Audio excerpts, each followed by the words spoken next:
Aristotle taught Alexander the Great. Imagine the profound impact of one of history's greatest philosophers shaping the mind of one of its most legendary conquerors. Aristotle, the towering figure of ancient philosophy, became the tutor of a young Alexander the Great. This wasn't just a typical educational experience. It was a collision of intellect and ambition that would change the world forever. Aristotle's teachings on ethics, politics, and science shaped the way Alexander viewed leadership and the world around him. Under Aristotle's guidance, Alexander was introduced to a rich world of knowledge, including the works of Homer, the philosophies of Greece, and the natural sciences. Aristotle's influence instilled in Alexander an appreciation for Greek culture and philosophy, laying the intellectual foundation for his future conquests.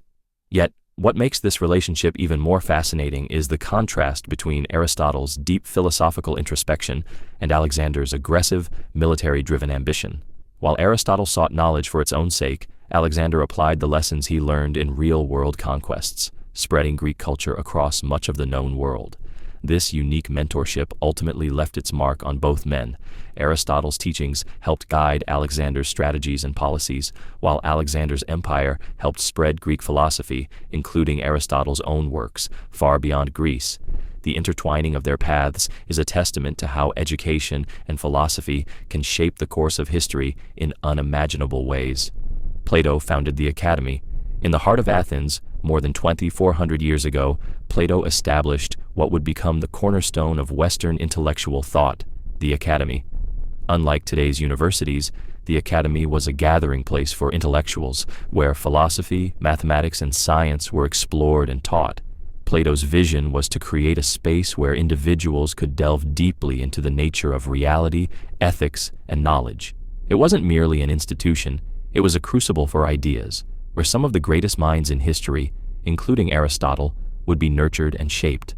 The founding of the Academy was more than just the creation of a school. It was an act of defiance against the intellectual stagnation of its time. Plato, driven by his profound belief in reason and knowledge, sought to establish a place where wisdom could be pursued in a systematic and organized manner. The Academy became a beacon for thinkers who were not content with the status quo, who longed to understand the fundamental truths of the universe.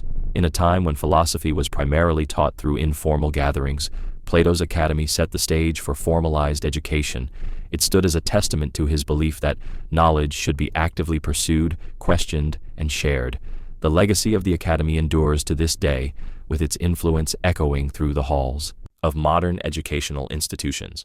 It reminds us that the pursuit of knowledge isn't just a personal journey, it's a collective endeavor that can shape the course of human history. Socrates wrote nothing himself. Socrates, one of the most influential figures in Western philosophy, left no written records of his own thoughts or teachings. This fact, though seemingly simple, carries a profound weight. All that we know of Socrates comes through the words of his students, primarily Plato. Socrates never felt the need to write. Instead, he believed that true wisdom comes from dialogue, through asking questions, engaging in conversations, and challenging the ideas of others. His method, famously known as the Socratic Method, was all about drawing out knowledge from others by asking probing questions, leading them to examine their own beliefs. Socrates believed that writing could never capture the dynamic, evolving nature of human understanding. For him, real knowledge was fluid and found in the exchange of ideas, not in static texts. His absence from the written record creates a certain mystique around him. What might he have said had he written his thoughts down? Could the world have been a different place if Socrates had left behind books, pamphlets, or essays? Despite this, the absence of his own words only amplifies his impact.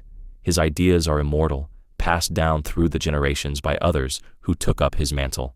Socrates shows us that sometimes the most powerful philosophy is not found in what's written, but in what's said, discussed, and lived. His life itself is the message, a testament to the power of questioning and the pursuit of truth. Philosophy means love of wisdom. Philosophy, a word we encounter daily, holds a deeper significance than we often realize. At its core, it's the love of wisdom, derived from the Greek words philos, love, and sophia, wisdom. It's more than a subject or a field of study. It's a profound and intrinsic yearning to understand life, to seek clarity in the chaos of our existence.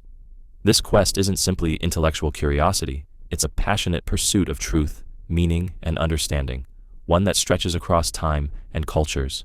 To love wisdom is to cultivate a relationship with knowledge, to immerse oneself in questions that challenge our deepest assumptions. It's about questioning the very nature of existence, why we're here, what our purpose is, and how we relate to the world around us. Philosophy pushes us beyond the superficial and the mundane, urging us to explore the complexities of human experience with an open mind and a brave heart. When you embrace philosophy, you engage in a constant dialogue with the world, with others, and with yourself. It's not about finding easy answers, but about embracing the beauty of uncertainty and the power of questioning.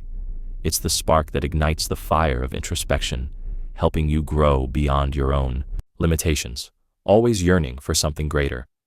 The love of wisdom isn't just about knowledge, it's about transforming your entire approach to life.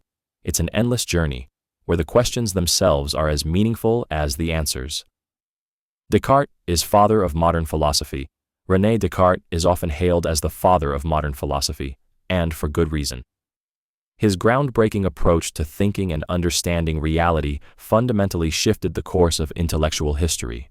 Descartes' most famous assertion, Cogito, ergo sum, I think, therefore I am, laid the foundation for modern existential and epistemological thought. Before Descartes, philosophy was largely rooted in ancient traditions, with thinkers like Plato and Aristotle shaping ideas based on a more external, objective view of reality. Descartes changed that by turning the focus inward to the mind itself, introducing a new era of philosophy where the individual's consciousness became the starting point for all knowledge. What makes Descartes revolutionary is his method of doubt. He questioned everything, even his own existence, in order to build knowledge from the most certain foundation, the ability to think.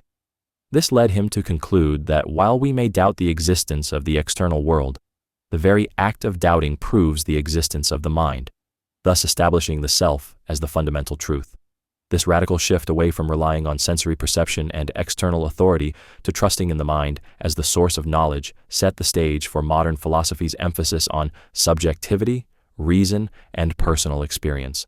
Descartes' influence extended far beyond philosophy, sparking the development of the scientific method and shaping how we think about reason, existence, and consciousness.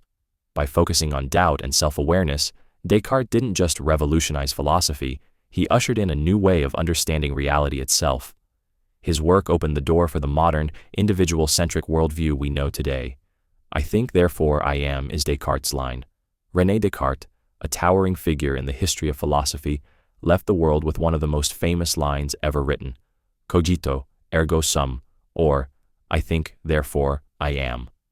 This statement, seemingly simple, carries profound implications for how we understand existence and knowledge. Descartes, in his pursuit of absolute certainty, sought to find a foundation on which all knowledge could be built.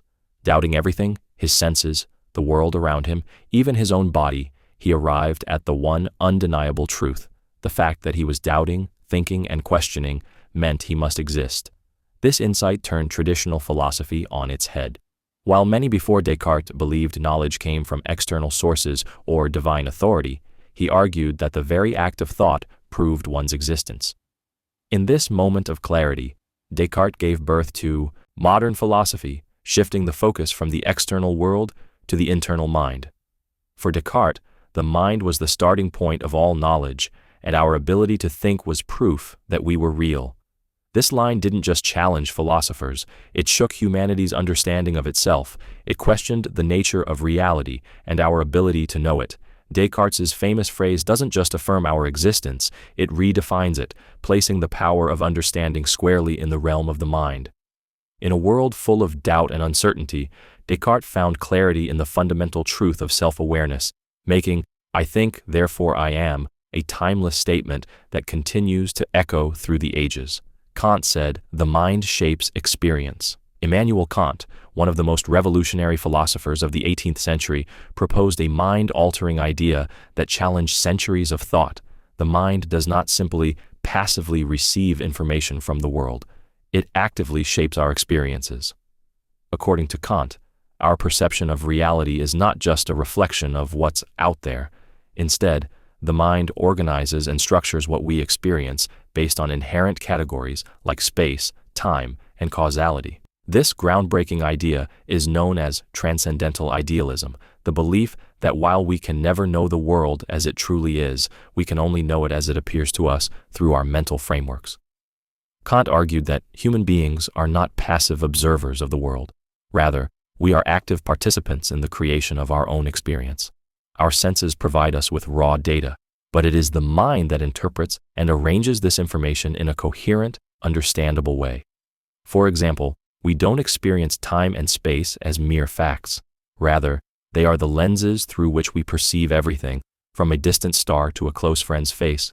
This idea deeply challenges the traditional view that reality exists independently of us and is experienced directly. Kant's philosophy reshaped how we think about knowledge, perception, and reality itself. By asserting that the mind plays an active role in shaping our experiences, Kant opened up new ways of thinking about the nature of human consciousness and the limits of what we can know. His ideas continue to influence not just philosophy, but also psychology, science, and many other fields today, inviting us to question how much of reality is truly objective and how much is shaped by our own minds. Nietzsche said, "God is dead." One of the most provocative and misunderstood statements in modern philosophy comes from Friedrich Nietzsche, who declared, "God is dead." This declaration wasn't about the literal death of a deity, but a profound commentary on the cultural and intellectual shifts of the time. Nietzsche believed that the traditional Christian worldview, which had once provided people with meaning, purpose, and moral guidance, was no longer viable in the modern world. The Enlightenment, scientific progress, and the rise of secular thinking had all contributed to a gradual decline in religious faith. For Nietzsche, the death of God symbolized the collapse of the moral and metaphysical foundations that had held society together for centuries. This statement marked the beginning of a new era, one in which humanity could no longer rely on divine authority to dictate values or meaning. Without God, Nietzsche argued, traditional morality, rooted in religious doctrines, lost its grounding. This left individuals and societies to face the uncomfortable reality of moral uncertainty and existential despair. The void left by the death of God, according to Nietzsche, had to be filled by new values and creative power. Nietzsche's declaration wasn't just a criticism, it was a challenge. He believed that the death of God opened up a world of possibilities, where individuals could transcend traditional morality and create their own values. This idea of radical self-creation and the rejection of conventional norms would later inspire existentialism and postmodernism. Nietzsche's words continue to spark debates about meaning, morality, and the role of religion in the modern world, showing how a single phrase can encapsulate a deep shift in philosophical thought. Stoicism was founded by Zeno. Stoicism, one of the most influential schools of thought in Western philosophy, was founded by Zeno of Citium around 300 BCE. Zeno, originally a merchant, turned to philosophy after being shipwrecked and losing everything he owned. His transformation from a wealthy trader to a seeker of wisdom marked the beginning of a profound journey that would change the way we understand happiness, virtue, and resilience. Zeno founded the Stoic school of philosophy in Athens, teaching his ideas under a covered walkway known as the Stoa Poikile, from which the term Stoicism was derived. At the heart of Stoicism lies the idea that true happiness comes not from external circumstances, but from within, through the cultivation of virtue and rational thought. Zeno taught that we cannot control external events, but we can control our responses to them. This focus on personal responsibility and inner peace resonated deeply with people seeking stability in a turbulent world. The Stoics believed that by mastering our desires, emotions, and judgments, we could achieve a state of tranquility, what they called ataraxia, unshaken by life's inevitable challenges. Zeno's teachings were further developed by later Stoics like Epicurus, Seneca, and the Roman Emperor Marcus Aurelius. Stoicism would go on to influence not only philosophy, but also psychology, personal development, and even modern self-help practices. Zeno's legacy lives on in the Stoic principles of resilience, acceptance, and self-discipline, which continue to offer guidance for living a life of purpose and strength in the face of adversity. Epicurus taught simple happiness. In a world filled with chaos and the pursuit of material wealth, Epicurus, the ancient Greek philosopher, stood out by teaching a radically different approach to happiness. For Epicurus, true happiness wasn't found in luxury or status. It was found in simplicity, self-reflection, and the cultivation of inner peace. He believed that human beings naturally seek pleasure and avoid pain, but not all pleasures are created equal. He argued that physical pleasure, while important, could be fleeting and often leads to pain when pursued excessively. Instead, he championed the idea that mental pleasures, such as friendship, knowledge, and contentment, were the key to lasting happiness. Epicurus emphasized that a simple life, focused on modest pleasures, would lead to tranquility, or ataraxia. This sense of inner peace was the ultimate goal, and it could only be achieved by minimizing unnecessary desires and avoiding the distractions of societal pressures. For him, happiness wasn't about indulgence or acquiring wealth. It was about eliminating fear, particularly the fear of gods and death, and finding joy in the present moment. This philosophy challenged the prevailing notion of seeking wealth, power, or pleasure as the ultimate life goals. Instead, Epicurus taught that true fulfillment lies in appreciating the simple joys of life: a shared meal with friends, a walk in nature, or the comfort of knowing oneself. His teachings resonate today, offering a timeless reminder that the path to happiness is often simpler and more accessible than we think. Epicurus showed that happiness doesn't come from the external world, but from within. Existentialism stresses freedom. At its heart, existentialism is a philosophy that places an intense focus on individual freedom, choice, and the responsibility that comes with it. For existentialist thinkers like Jean-Paul Sartre, freedom is not merely the ability to make choices, but the fundamental essence of what it means to be human. In an often chaotic and uncertain world, existentialism teaches that we are not defined by external forces, societal norms, or preordained roles. Instead, we are free to define ourselves through our actions and decisions. This emphasis on freedom can be both liberating and terrifying. It means that, unlike animals or machines, humans have no fixed essence or predetermined path. We are born with a blank slate, and it's up to us to fill it. Sartre famously said, "Existence precedes essence," meaning that our essence, our true identity, comes only through living and making choices. This existential freedom, however, also comes with profound responsibility. To be free is to be burdened with the realization that we are the creators of our own meaning in life. The weight of this responsibility can create feelings of anxiety, even despair, but it also offers a radical sense of empowerment. Existentialism confronts us with the truth that we must live authentically, accepting that our choices shape our destiny. It challenges us to embrace this freedom without excuses, to take ownership of who we are, and to live life as an active participant in its unfolding, rather than as a passive bystander. This pursuit of freedom, though daunting, is what makes existentialism both an empowering and unsettling philosophy, compelling us to confront the depths of our own existence. Sartre refused the Nobel Prize. In 1964, Jean-Paul Sartre made a bold and unexpected decision that shocked the literary and intellectual world. He refused the Nobel Prize in literature. This was no ordinary rejection. It was an act of defiance rooted in Sartre's deeply held principles. Sartre, one of the leading figures in existentialism, believed that literature and philosophy should be free from external constraints, including institutional recognition. To accept the Nobel Prize would, in his view, limit his freedom and compromise his role as a writer and thinker who was unbound by convention. Sartre's refusal was not a rejection of the honor itself, but rather a statement about the relationship between the individual and society. He feared that the official recognition could turn him into a symbol of authority, something he staunchly opposed as an existentialist. For Sartre, the essence of human existence was rooted in freedom, personal responsibility, and the rejection of imposed structures, whether religious, political, or social. By turning down the Nobel Prize, Sartre reaffirmed his commitment to these ideals. His refusal also reflected his desire to remain outside the system, untainted by institutional approval. Sartre saw himself as a voice for the oppressed and the marginalized, and accepting such a prestigious award might have compromised his ability to remain a critical outsider. This controversial act reinforced his image as an intellectual revolutionary, willing to forego personal acclaim for the sake of maintaining his intellectual independence. Sartre's refusal of the Nobel Prize remains one of the most striking and thought-provoking acts of intellectual integrity in modern history. De Beauvoir shaped feminist philosophy. Simone de Beauvoir is one of the most pivotal figures in the development of feminist philosophy. Her groundbreaking work, The Second Sex, published in 1949, challenged the deeply ingrained social structures that oppressed women, and it remains a cornerstone of feminist thought to this day. In it, de Beauvoir famously declared, "One is not born, but rather becomes a woman."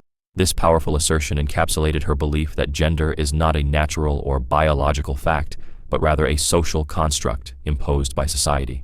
De Beauvoir's analysis of women's historical and cultural marginalization laid the groundwork for understanding gender inequality as a structural issue rather than a mere consequence of biology or individual choice. She explored how women had been relegated to the role of the other throughout history, defined not by their own identity, but in relation to men. This idea of the other became a critical tool for feminist theorists who sought to understand how power dynamics shape identities and societal roles. Her work challenged women to see themselves as individuals with autonomy, capable of shaping their own destinies rather than being confined by traditional roles. De Beauvoir didn't just theorize, she lived her philosophy, embodying the pursuit of freedom and self-determination. Her contributions extend far beyond philosophy into literature, politics, and social theory, influencing feminist movements around the world. By confronting the ways in which society constructs and limits women's identities, de Beauvoir opened up a world of possibilities for those seeking gender equality and social justice. Confucius emphasized moral conduct.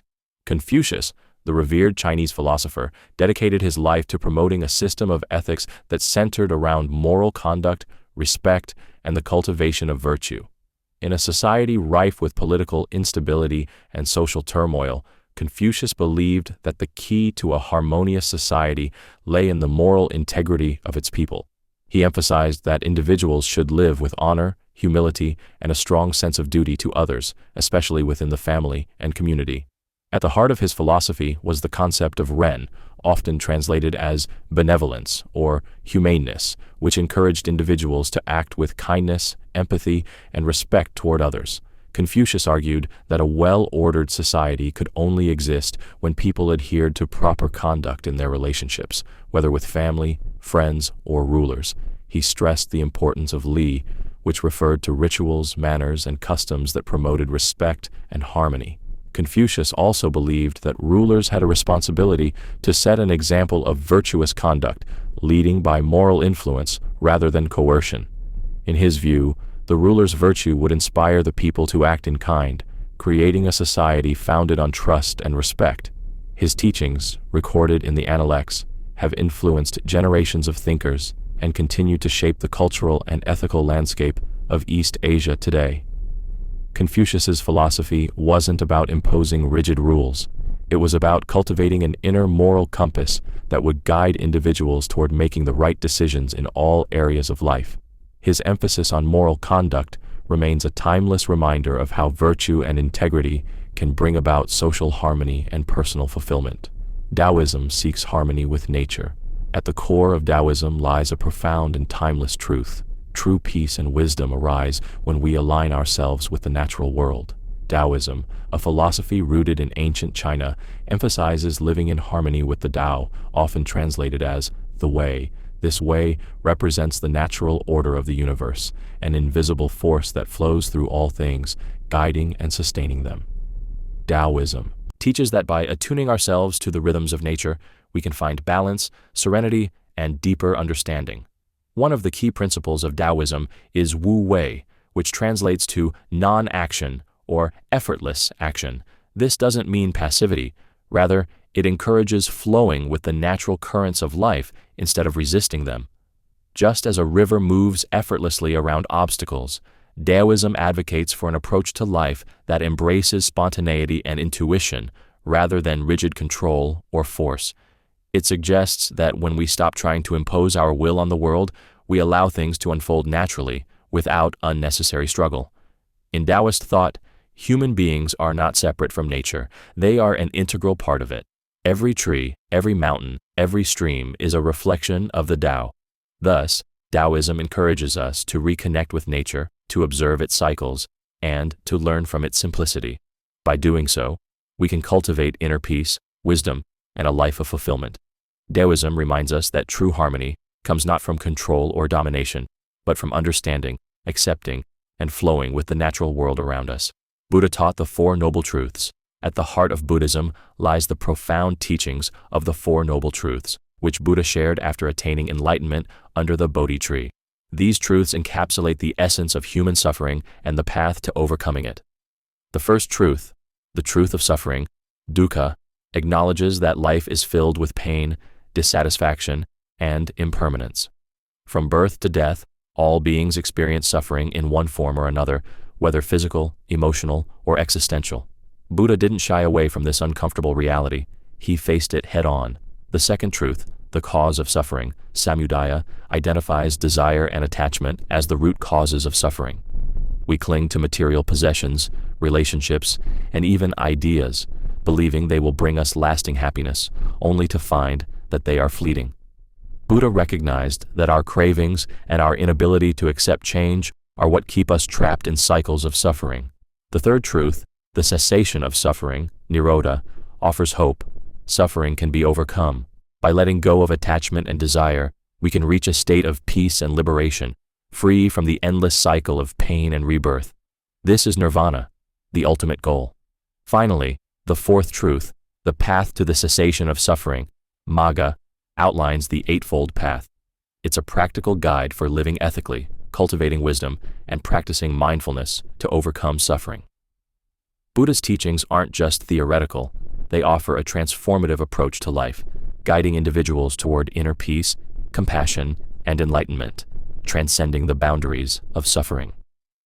Hindu philosophy includes 6 schools.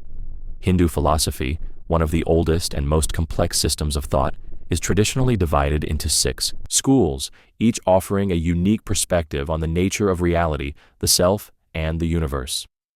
These schools, known as the darshanas, form the foundation of philosophical thought in India, influencing not only spiritual practices, but also social, ethical, and scientific thinking.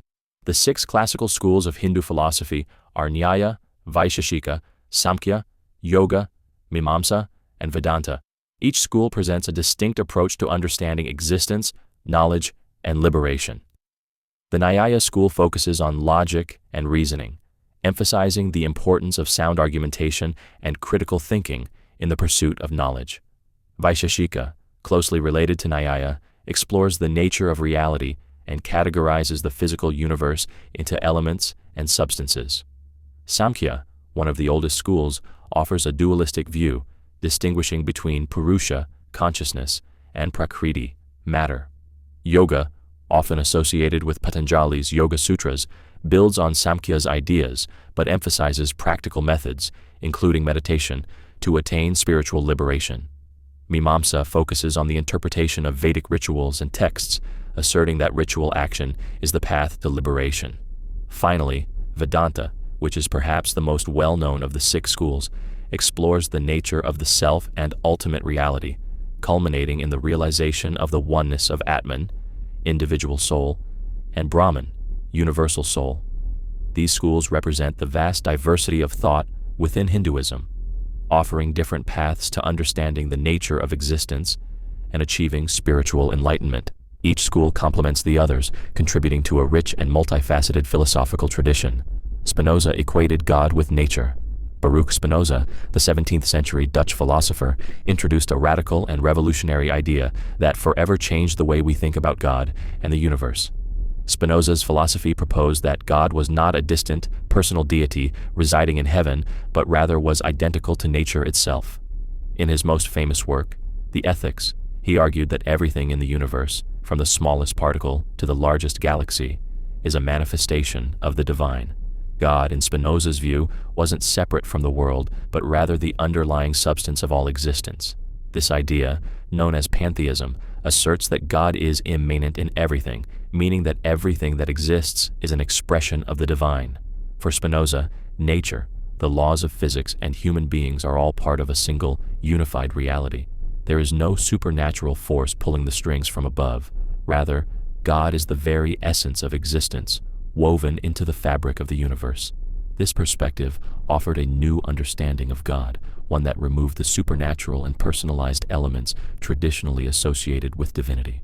Spinoza's philosophy has had a lasting impact on both theology and science, challenging traditional religious views and offering a more unified, rational understanding of the universe. It encourages us to see the divine not as something distant, but as something that exists in every moment of our lives. In this way, Spinoza's equating of God with nature invites us to find reverence and wonder in the natural world, seeing the divine in all things. Leibniz proposed monads. Gottfried Wilhelm Leibniz, a brilliant philosopher and mathematician, introduced one of the most fascinating and unusual concepts in metaphysics, monads. According to Leibniz, monads are the fundamental building blocks of reality, simple, indivisible, and immaterial substances that make up everything in the universe. Unlike atoms or particles, which are physical and measurable, monads are metaphysical entities. They do not have physical size or location, yet they are the true essence of all things. Everything in the universe, from objects to living beings, is made up of these monads, each possessing its own unique qualities and perspective. Leibniz's idea was revolutionary because he proposed that the universe is a vast network of interconnected, self-contained units. Each monad reflects the entire universe in its own way, but it does not directly interact with other monads. Instead, the universe's harmony is maintained by a pre-established plan, orchestrated by God, where the monads are synchronized to act in harmony without ever physically influencing one another. This view offered a solution to the age-old problem of how seemingly separate things can exist in a perfectly ordered and interconnected world. Monads are windowless, meaning they do not interact directly with each other. Instead, they change and evolve according to their own internal principles. Leibniz's theory of monads presents a world of infinite complexity, yet rooted in simplicity and divine order. His idea not only challenged the physicalist view of reality, but also offered a mystical vision of existence, where every part of the universe is connected through its own internal perspective. Empiricism prioritizes experience. Empiricism is a philosophical view that places sensory experience at the center of human knowledge. According to empiricists, all knowledge comes from what we perceive through our senses: sight, touch, taste, hearing, and smell. This school of thought challenges the idea that we can acquire knowledge solely through reason or innate ideas, as proposed by rationalists. Instead, empiricists argue that the mind is like a blank slate or tabula rasa at birth, and it is only through interacting with the world that we gain knowledge. At its core, empiricism is about trusting what we can see, hear, and touch, and using this information to build an understanding of the world. Think about how a child learns about fire. It's not through abstract reasoning, but through first-hand experience, feeling the warmth, hearing the crackle, and seeing the flames. This experience becomes the foundation of their knowledge of what fire is and what it can do. Empiricism has had profound implications, especially in science. The scientific method itself is grounded in empirical observation, formulating hypotheses, conducting experiments, and recording outcomes. Knowledge, from an empirical standpoint, is always subject to verification through experience and observation, making it open to revision and refinement. Empiricists like John Locke, George Berkeley, and David Hume emphasize that our understanding of the world is always shaped by our sensory encounters.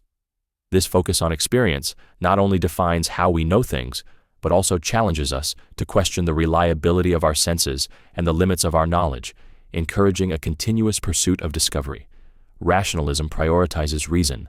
Rationalism is a philosophical view that places reason at the center of knowledge acquisition, asserting that knowledge is primarily gained through intellectual processes rather than sensory experience. Unlike empiricism, which emphasizes the importance of observation and experience, rationalism argues that certain truths can be known a priori through reason alone without the need for sensory input. The idea is that the mind has the innate ability to grasp fundamental truths about the world, and these truths can be discovered through logic, deduction, and intellectual reflection. Philosophers like René Descartes, Baruch Spinoza, and Gottfried Leibniz championed rationalism, arguing that reason is the primary source of knowledge and that certain concepts, such as mathematics, ethics, and the existence of God, are best understood through rational thought. Descartes' famous dictum, Cogito, ergo sum, I think therefore I am, reflects the rationalist belief that the mind, through its own ability to reason, is the surest foundation for knowledge. Rationalism insists that reason is capable of providing knowledge that is more certain and reliable than sensory experience, which can be deceptive or misleading. This view suggests that human beings are not just passive recipients of information, but active participants in the construction of knowledge, relying on their rational capacities to interpret and understand the world. Rationalism has profoundly influenced modern science, mathematics, and philosophy, shaping how we think about the relationship between the mind, knowledge, and the external world. Pragmatism judges by usefulness.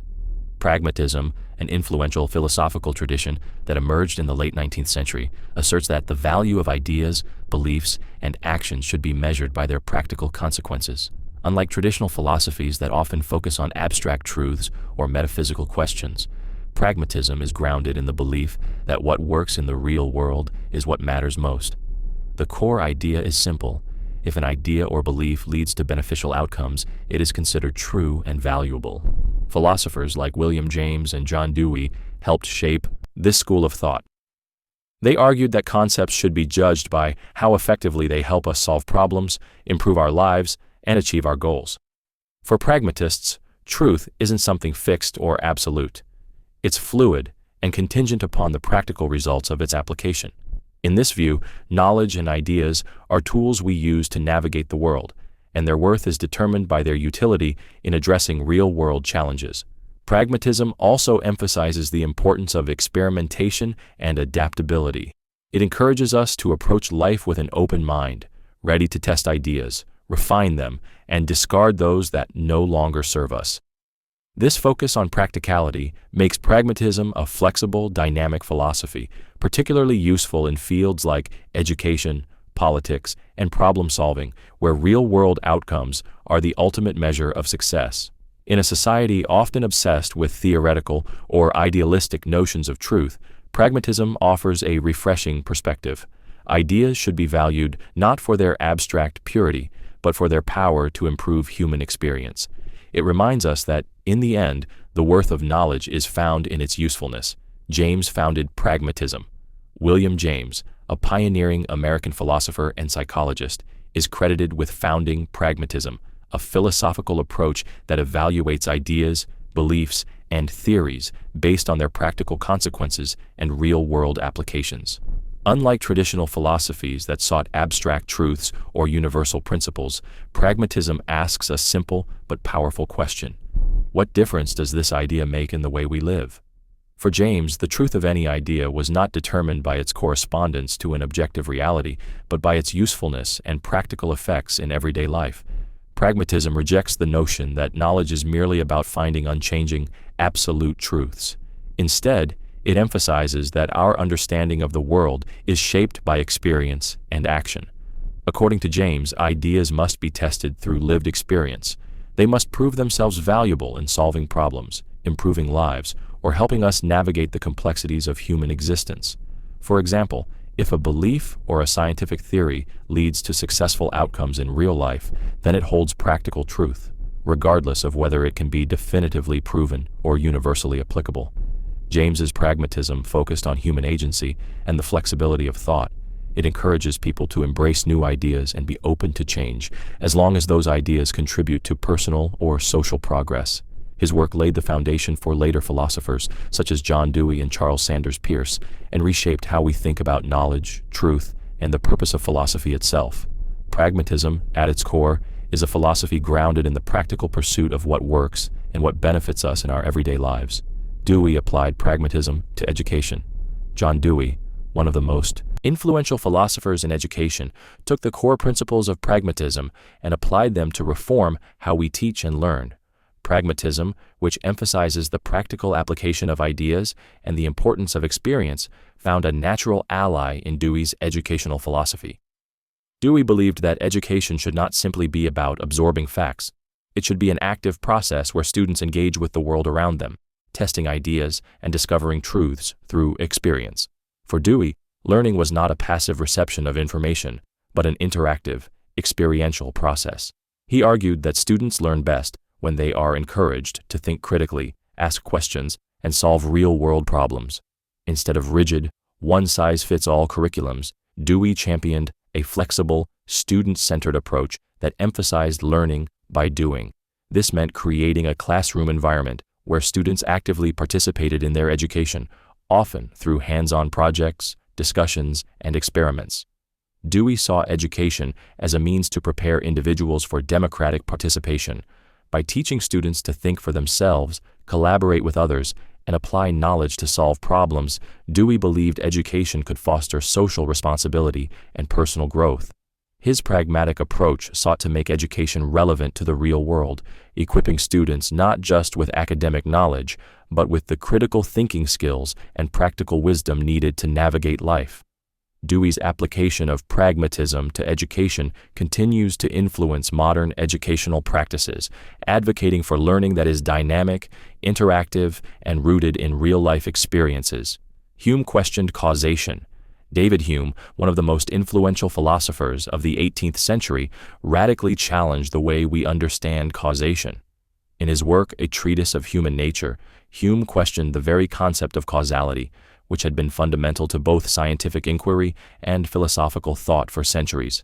He argued that we cannot directly observe causation in the world.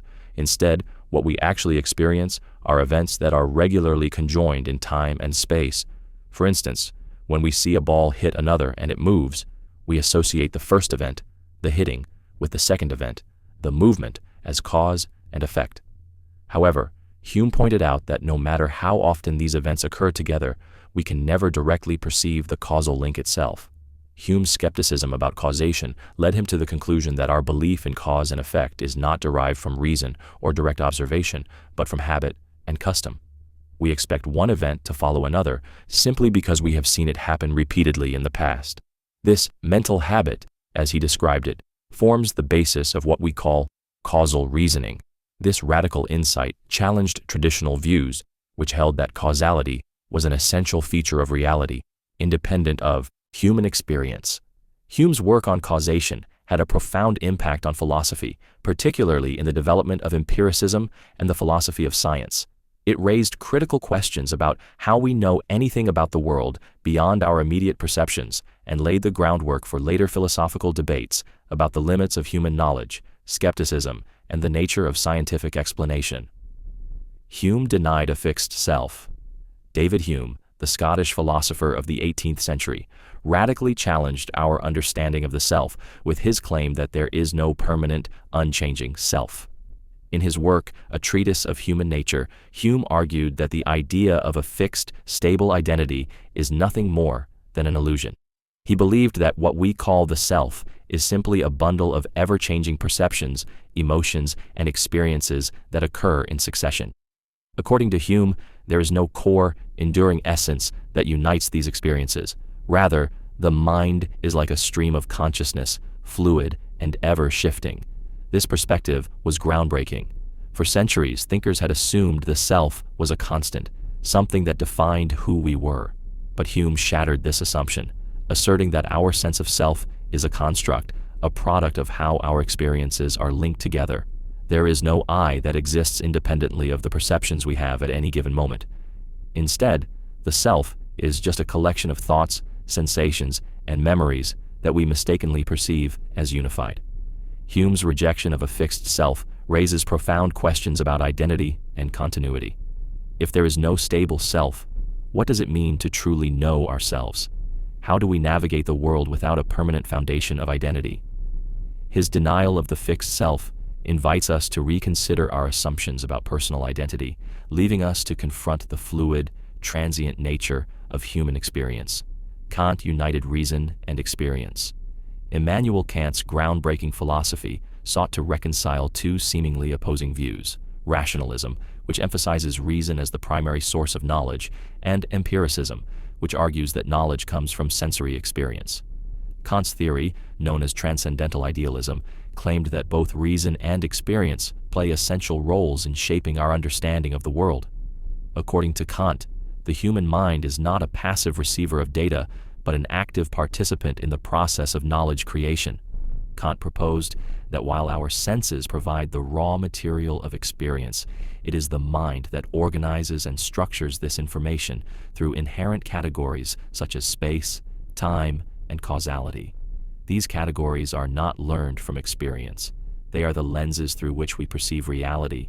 In other words, Kant argued that while we can never know things as they truly are in themselves, the noumenal world, we can only know them as they appear to us, shaped by the mind's organizing principles. By uniting reason and experience, Kant revolutionized the way we think about knowledge. He argued that human understanding is a dynamic interaction between the world outside and the mental structures within. This idea transformed epistemology, suggesting that knowledge is not just about passive observation or pure logical reasoning, it's the product of the interplay between our minds and the world around us.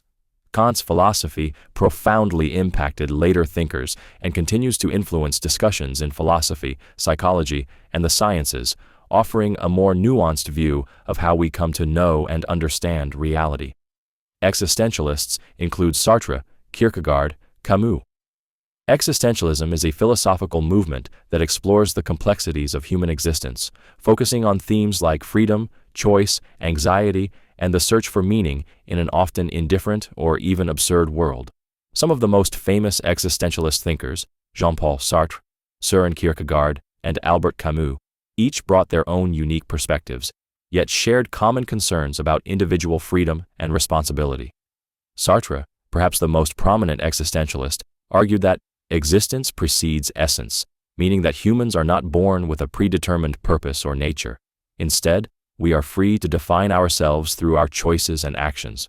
For Sartre, this freedom was both exhilarating and terrifying, as it left individuals responsible for shaping their own lives, without relying on external authorities like God or society. Kierkegaard, often considered the father of existentialism, focused on the individual's relationship with God and the leap of faith required to believe in something beyond the rational. He emphasized the importance of personal choice and commitment in the face of life's uncertainties. For Kierkegaard, existential angst arises from the tension between our finite existence and the infinite possibilities before us. Camus, meanwhile, tackled what he called the absurd, the conflict between our human desire for meaning and the universe's inherent meaninglessness. In his famous work, The Myth of Sisyphus, Camus proposed that we must embrace the absurdity of life without resorting to false hopes or illusions. He encouraged a life of rebellion against the absurd, where we find freedom not through transcendence, but through the acceptance of life's inherent lack of meaning. Together, these existentialists remind us that life's meaning is not given. It must be created through our choices, actions, and acceptance of the unknown. Kierkegaard is father of existentialism. Søren Kierkegaard, a 19th-century Danish philosopher, is often considered the father of existentialism, a philosophical movement that explores the nature of human existence, freedom, and the search for meaning. Kierkegaard's work focused on individual experience, emphasizing the importance of personal choice and commitment in a world that often feels chaotic and uncertain. He believed that true meaning could only be found through the individual's relationship with God and through embracing the anxiety and responsibility that come with making choices. Kierkegaard introduced key existential themes, such as despair, anxiety, and the leap of faith. He argued that individuals must confront the despair of their own limitations and the uncertainty of life in order to achieve true freedom. Unlike traditional philosophical systems that sought objective truths, Kierkegaard's existentialism emphasized subjective experience, how individuals experience their own lives, and the choices they make.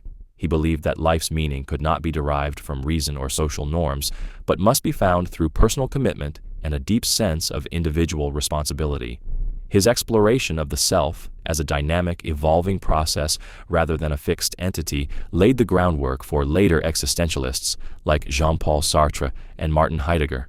Kierkegaard's influence on existentialism has been profound, shaping how we think about personal freedom, authenticity, and the challenges of living a meaningful life in an uncertain world.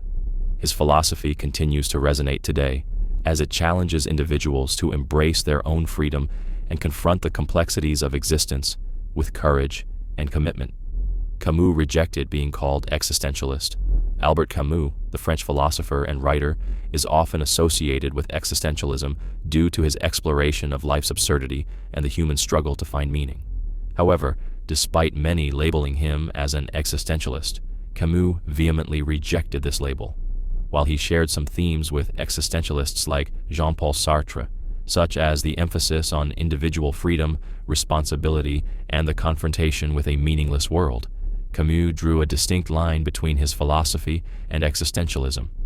At the heart of Camus's philosophy was the concept of the absurd, the conflict between humans' deep desire for meaning and the universe's inherent meaninglessness. But while existentialists like Sartre focused on creating meaning in a godless world, Camus did not believe in creating meaning where none existed.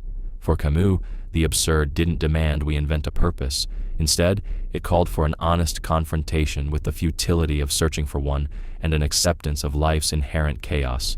His response to the absurd was not despair or resignation, but a kind of defiance, a refusal to succumb to nihilism.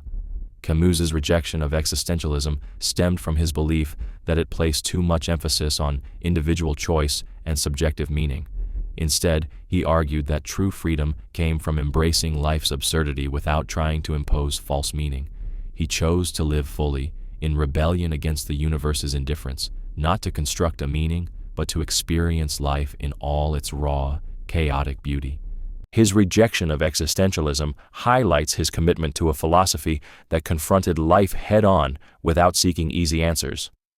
Camus' absurd is meaning versus meaninglessness. Albert Camus, a central figure in existentialist philosophy, introduced the concept of the absurd to describe the tension between humanity's search for meaning and the universe's inherent meaninglessness. For Camus, the absurd arises when we confront the undeniable fact that life does not come with any inherent purpose, yet we persist in seeking one. It is the clash between our deep, existential need for understanding and the universe's indifferent, chaotic nature that cannot provide answers to our questions of purpose. This existential conflict, according to Camus, is the absurd. We are creatures driven by a quest for meaning, truth, and understanding, yet the universe offers no definitive answers. In his famous essay, The Myth of Sisyphus, Camus uses the Greek mythological figure of Sisyphus, a man condemned to eternally roll a boulder up a hill, only to have it roll back down, as a metaphor for this human struggle. Sisyphus's fate mirrors our own relentless search for meaning in a world that gives none, and Camus suggests that while this realization can be deeply unsettling, it doesn't have to lead to despair. Instead, Camus argues that acknowledging the absurdity of life should lead to freedom. Without a preordained meaning, we are free to create our own purpose, to live fully in the face of absurdity. The challenge is not to surrender to nihilism, but to embrace life with all its contradictions and to find joy in the struggle, much like Sisyphus, who, in Camus' eyes, finds a form of victory in the very act of pushing the stone. Utilitarianism seeks greatest happiness. Utilitarianism, a moral philosophy developed by thinkers like Jeremy Bentham and John Stuart Mill, is grounded in the idea that the best action is the one that maximizes happiness or pleasure while minimizing pain or suffering.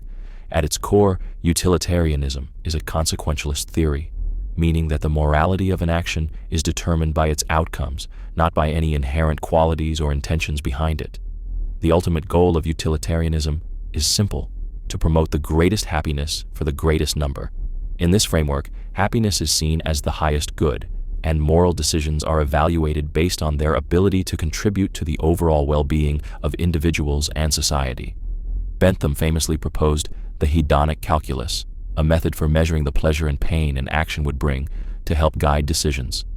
Mill, while agreeing with the core idea, introduced the concept of higher and lower pleasures, arguing that intellectual and moral pleasures were more valuable than physical ones. Utilitarianism challenges individuals to think beyond their own personal interests, encouraging actions that benefit the collective well-being. It urges that we consider the consequences of our decisions on others, not just ourselves. For example, in policymaking, a utilitarian approach would support actions that increase the overall happiness of society, even if they require sacrificing the interests of a few. However, utilitarianism isn't without its criticisms. Some argue it can justify harmful actions if they result in a greater overall good, or that it's difficult to measure happiness in the first place. Still, its central idea remains influential in both ethics and decision-making today. Bentham founded utilitarianism. Jeremy Bentham, an English philosopher and social reformer, is widely regarded as the founder of utilitarianism, a moral philosophy that emphasizes the greatest happiness for the greatest number. Bentham's fundamental idea was simple yet revolutionary. Actions should be judged by their consequences, and the best actions are those that maximize overall well-being and minimize suffering. He proposed that happiness, defined as pleasure and the absence of pain, should be the ultimate goal of human action and the basis of moral decision-making. Bentham introduced the concept of the philosophic calculus, a method for measuring the pleasure and pain generated by different actions in order to guide moral choices. According to this principle, the right course of action is the one that produces the most positive outcomes for the most people. Unlike other ethical systems that prioritize duties or divine commandments, utilitarianism is consequentialist. It evaluates actions based on their results, not on their intentions or inherent nature. Bentham's utilitarian philosophy was both practical and radical. It challenged traditional moral and social structures by suggesting that the value of actions should be determined by their tangible benefits to society, not by religious or aristocratic authority. His ideas laid the foundation for later thinkers like John Stuart Mill, who expanded on and refined utilitarian principles. Bentham's influence extends beyond philosophy into law, economics, and politics, as his emphasis on maximizing happiness has shaped modern democratic thought and social policy. His work remains a powerful force in ethical discussions today. Mill refined utilitarianism. John Stuart Mill, the 19th century British philosopher, significantly refined the ethical theory of utilitarianism, which was originally founded by Jeremy Bentham. While Bentham's version of utilitarianism focused solely on the principle of maximizing pleasure and minimizing pain, Mill introduced a more nuanced and sophisticated approach to the idea of happiness. Mill argued that not all pleasures are equal. Some are qualitatively superior to others. In his work on liberty and utilitarianism, Mill distinguished between higher and lower pleasures.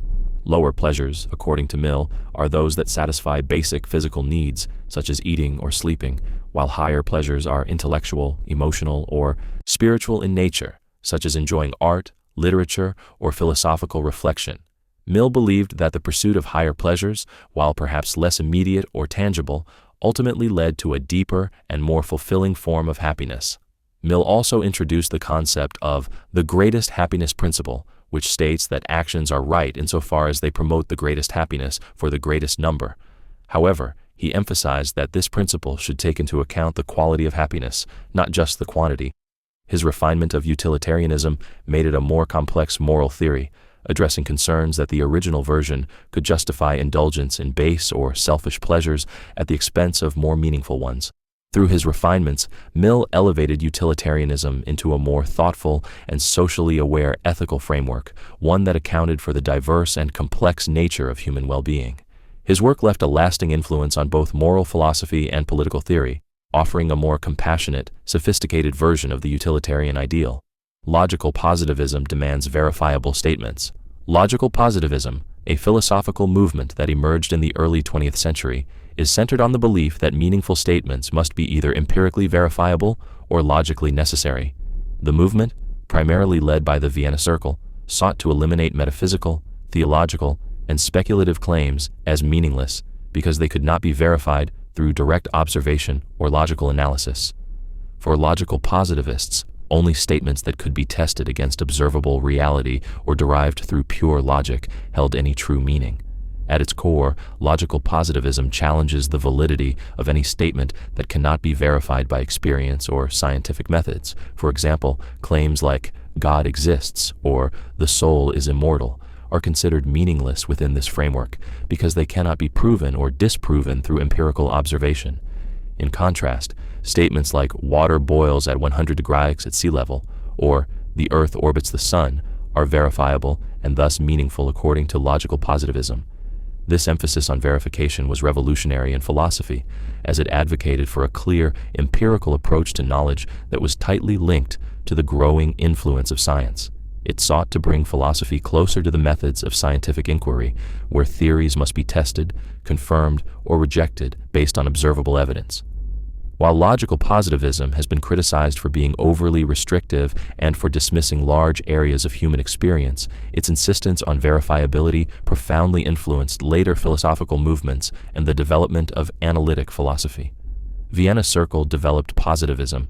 The Vienna Circle, a group of philosophers and scientists in the early 20th century, played a pivotal role in the development of logical positivism, i.e., philosophy that emphasized the importance of scientific knowledge and empirical verification. At the heart of their philosophy was the idea that meaningful statements must either be empirically verifiable through sensory experience or analytically true through logic and mathematics. The Vienna Circle sought to eliminate metaphysical and abstract discussions that could not be verified by observation or logic, advocating for a strict, scientific approach to understanding reality. The Circle's members, including thinkers like Moritz Schlick, Rudolf Carnap, and Otto Neurath, believed that philosophy should be closely aligned with the sciences. They argued that many traditional philosophical debates were meaningless because they dealt with concepts that could not be empirically proven or disproven. For example, questions about the existence of God or the metaphysical nature of the universe were seen as unresolvable, as they couldn't be verified through sensory experience or logical analysis. Logical positivism had a profound impact on philosophy, particularly in the philosophy of language and the philosophy of science. It emphasized the role of observation and scientific methodology in acquiring knowledge, shaping much of 20th century analytic philosophy. Despite criticisms, especially for dismissing non-empirical forms of knowledge, positivism reshaped how philosophers thought about the relationship between language, experience, and reality, pushing philosophy toward a more rigorous, scientific framework. Wittgenstein wrote Tractatus and Investigations. Ludwig Wittgenstein, one of the most influential philosophers of the 20th century, authored two groundbreaking works that revolutionized the field of philosophy, Tractatus Logico-Philosophicus and Philosophical Investigations. These two texts, though written at different points in his life, marked the evolution of Wittgenstein's thought and had a profound impact on the philosophy of language, logic, and meaning. Tractatus, written early in Wittgenstein's career, is a dense and cryptic work that attempts to outline the relationship between language, thought, and the world. Wittgenstein's central thesis in the Tractatus is that the structure of language mirrors the structure of reality. He believed that the world consists of facts, and these facts can be represented by propositions, which correspond to the world in a logical way. The book's conclusion, famously stating, "Whereof one cannot speak, thereof one must be silent," reflects Wittgenstein's belief that language could only meaningfully describe what can be empirically known and logically represented. In Philosophical Investigations, written later in his life, Wittgenstein completely shifted his approach. Rejecting many ideas from the Tractatus, he argued that meaning is not based on rigid logical structures, but on the everyday use of language. Wittgenstein introduced the idea of language games, suggesting that the meaning of words arises from their use in particular social contexts, not from their relation to a fixed objective reality. This work laid the groundwork for what became known as ordinary language philosophy, deeply influencing later philosophical movements and discussions on the nature of meaning and understanding. Together, these two works reflect Wittgenstein's intellectual journey, from a belief in a precise logical language to a more fluid, context-driven understanding of communication and meaning. Wittgenstein tied language to world limits. Ludwig Wittgenstein, one of the most influential philosophers of the 20th century, revolutionized our understanding of language and its relationship to reality. In his early work, particularly in Tractatus Logico-Philosophicus, Wittgenstein argued that language is the means by which we represent the world, but it is also limited by the boundaries of what can be meaningfully said.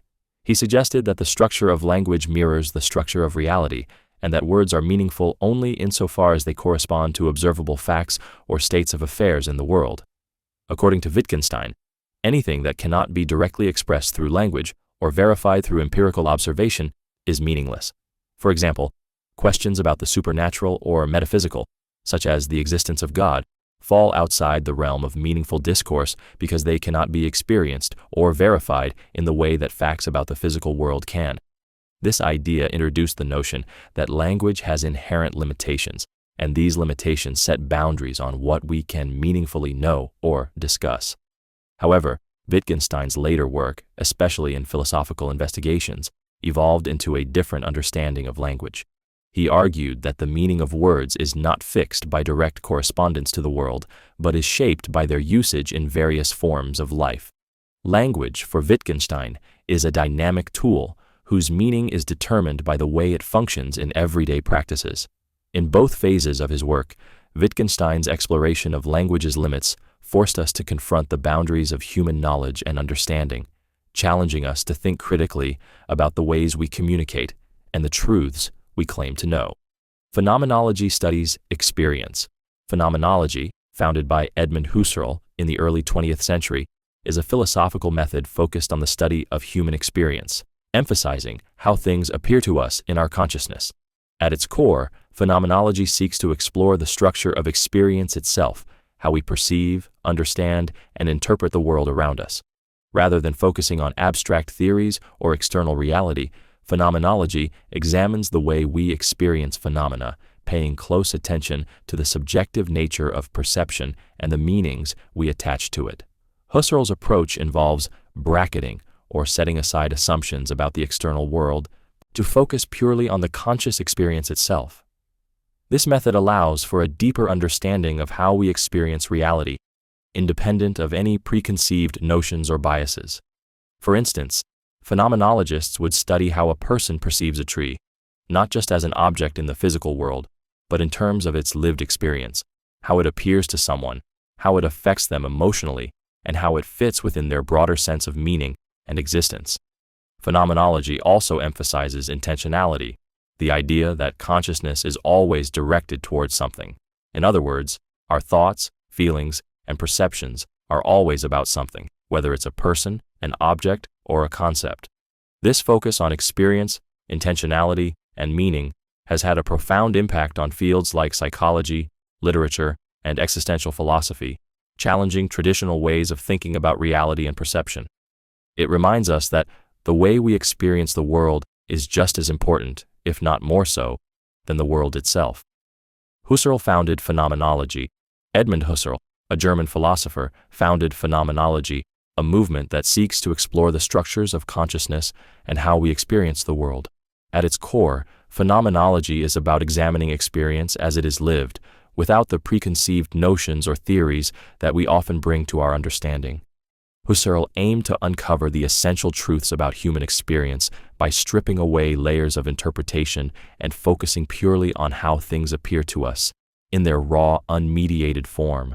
Husserl's approach began with the idea of phenomenological reduction, which involves bracketing or setting aside all assumptions about the external world to focus only on the way things are experienced. For example, instead of assuming the existence of an object in the world, phenomenology encourages us to focus on how that object is experienced, how we perceive its qualities, its presence, and the meanings we assign to it. This method not only applies to physical objects, but also to our experiences of emotions, time, and even relationships. By focusing on the structure of experience itself, phenomenology seeks to uncover the foundational elements of consciousness and how the world is constituted in our minds. Husserl's work laid the groundwork for later phenomenologists like Martin Heidegger, Jean-Paul Sartre, and Maurice Merleau-Ponty, who expanded and applied phenomenology to areas like existence, embodiment, and perception. Husserl's philosophy challenged traditional methods of studying consciousness, offering a deeper, subjective understanding of how we relate to the world around us. Heidegger explored being. Martin Heidegger, one of the most profound and complex philosophers of the 20th century, devoted much of his work to the exploration of being, a concept that he argued had been neglected by the entire history of philosophy. In his landmark work, Being and Time, 1927, Heidegger asked a simple yet radical question: what does it mean to be? This question, which seems straightforward at first, is actually the foundation of all philosophical inquiry for Heidegger. He believed that understanding the nature of being was central to understanding human existence and our relationship to the world. Heidegger distinguished between the way we typically think of being as an object or a thing in the world, and what he called being itself, the fundamental nature of existence. He argued that human beings, whom he called Dasein, meaning being there, have a unique awareness of their own existence and are constantly engaged in questioning and interpreting the world around them. This awareness of being, Heidegger claimed, is what sets us apart from other entities in the world. Heidegger's exploration of being led him to examine key concepts such as time, death, and authenticity. He believed that by confronting the reality of our finite existence, particularly our awareness of death, we could live more authentically, embracing our freedom and responsibility. His focus on the lived experience of being challenged traditional metaphysical views, suggesting that existence itself was not an abstract concept to be theorized, but something deeply embedded in our daily lives and experiences. Heidegger's work on being has deeply influenced existentialism, phenomenology, and postmodern thought, reshaping the way philosophers understand human existence, time, and meaning. His questions about the nature of being continue to reverberate in contemporary philosophy, compelling us to reconsider how we relate to ourselves and the world. Ontology studies being. Ontology, a branch of metaphysics, is the philosophical study of being, what it means to exist, and what it means for something to be real. The term ontology itself comes from the Greek words ontos, being, and logos, study or discourse, making it the study of existence in its most fundamental sense. Ontology asks profound questions like, what kinds of things exist? What is the nature of existence? What does it mean for something to be in the world? This field goes beyond just studying physical objects or entities. Ontology delves into the abstract and the metaphysical, exploring concepts like time, space, possibility, and identity. It also addresses questions about the relationships between different kinds of being. How do material objects relate to abstract concepts like numbers, properties, or even ideas? It challenges us to think about what kinds of things can be said to exist at all, pushing us to consider even intangible entities like thoughts, emotions, or even fictional characters. In the history of philosophy, key figures like Aristotle and Heidegger have shaped ontological thought. Aristotle focused on categorizing the different types of beings, while Heidegger's exploration of being delved into the existential aspects of human existence and our relationship with the world around us. Ontology, in both its ancient and modern forms, forces us to confront deep questions about reality, existence, and what it means to truly be. By studying being, ontology examines the very fabric of reality itself. Metaphysics studies reality. Metaphysics, one of the oldest branches of philosophy, is concerned with the fundamental nature of reality. It goes beyond the physical world to ask the deepest questions about existence, exploring what it means for something to be at all.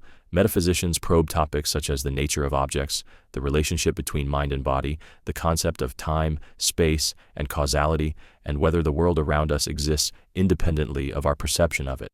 At its core, metaphysics seeks to understand the structure and essence of everything that exists. A central concern in metaphysics is the distinction between appearance and reality. What is real? How do we know what is real? Are there aspects of reality that exist beyond our sensory experiences? Metaphysicians have long debated whether reality is purely material or if there are immaterial elements such as minds, consciousness, or even spiritual realms that shape our understanding of the world. This leads to questions like, what is the nature of the self? And do abstract concepts like numbers or moral values exist independently of human thought? Metaphysics also tackles issues such as determinism versus free will, asking whether every event in the universe is caused by prior events or if individuals can make free choices. The study of metaphysics, while abstract, serves as the philosophical foundation for many other disciplines, offering a way to explore the very nature of existence and the universe itself, encouraging us to look at the world not just as we see it, but as it truly is. Epistemology studies knowledge. Epistemology, a fundamental branch of philosophy, is the study of knowledge itself, its nature, origin, limits, and validity. It seeks to answer profound questions like, what does it mean to know something? How do we know what we know? Can we truly know anything with certainty? These questions delve into the essence of human understanding, examining how knowledge is acquired, justified, and applied in our lives. At the heart of epistemology is the problem of skepticism, the doubt about whether we can ever truly know anything. Philosophers have long grappled with this issue, exploring how perception, reason, and experience contribute to our understanding of the world. Is knowledge based purely on empirical evidence, or can we know things through intuition or reason alone? Epistemology also investigates the sources of knowledge, whether through sensory experience, memory, testimony, or scientific reasoning, and how these sources can be trusted. Central to epistemology is the concept of justification, how we justify our beliefs as true or reliable. Theories like foundationalism, coherentism, and reliabilism offer different ways of understanding how beliefs are justified. Are there basic, self-evident truths that form the foundation of all knowledge, or is justification a matter of consistency within a broader web of beliefs? Epistemology shapes everything from scientific inquiry to ethics, influencing how we approach truth, evidence, and certainty. By examining the nature and limits of our knowledge, epistemology challenges us to reflect on our beliefs, the reliability of our understanding, and how we navigate the vast complexity of the world around us. Ethics studies morality. Ethics, a core branch of philosophy, is the systematic study of morality, our sense of right and wrong, good and bad. It explores the principles, rules, and values that guide human behavior, seeking to answer questions such as, what makes an action right or wrong? How should we live our lives? And what duties do we have to others? Ethics isn't just about abstract theory. It directly influences real-world decisions, from personal choices to public policy. The study of ethics seeks to define moral concepts like justice, fairness, and equality, while also considering how these ideals can be applied in complex, often conflicting situations. Philosophers have long debated whether morality is universal, rooted in some objective standard, or whether it is subjective, dependent on individual or cultural perspectives. Ethical theories such as utilitarianism, deontology, and virtue ethics offer different approaches to these dilemmas. Utilitarianism, for example, focuses on the consequences of actions and aims to maximize happiness for the greatest number of people. Deontology, by contrast, emphasizes duties and rules, asserting that certain actions are inherently right or wrong, regardless of their outcomes. Virtue ethics, on the other hand, emphasizes the character and virtues of the person performing the action, rather than focusing on the act itself. Ethics is not confined to philosophy. It spills over into every area of human life: medicine, law, business, and even technology, offering guidance on how to live in ways that promote human flourishing while respecting the dignity and rights of others. In a rapidly changing world, the study of ethics helps us navigate moral complexities and make informed, thoughtful decisions. Aesthetics studies beauty. Aesthetics, a branch of philosophy, is dedicated to exploring the nature of beauty, art, and taste. It concerns itself with what makes something beautiful, how we experience beauty, and why certain forms of art or objects resonate with us on an emotional or intellectual level. The study of aesthetics is more than just about understanding what is pleasing to the eye. It delves into the deeper questions of why we are moved by beauty, how our cultural background shapes our perceptions of art, and what role beauty plays in human life. Historically, philosophers like Plato and Aristotle discussed beauty in terms of symmetry, proportion, and harmony, associating it with the ideal forms of perfection. In contrast, later philosophers like Immanuel Kant examined beauty as a subjective experience, arguing that beauty is not simply a feature of the object, but an interaction between the object and the observer. According to Kant, beauty arises when something resonates with our sense of disinterested pleasure, pleasure that doesn't stem from any personal desire or utility, but is appreciated purely for its form. Aesthetics goes beyond visual beauty, extending to all forms of art, music, literature, dance, and even architecture. It explores how these art forms can provoke emotions, convey meaning, or challenge our perceptions of reality.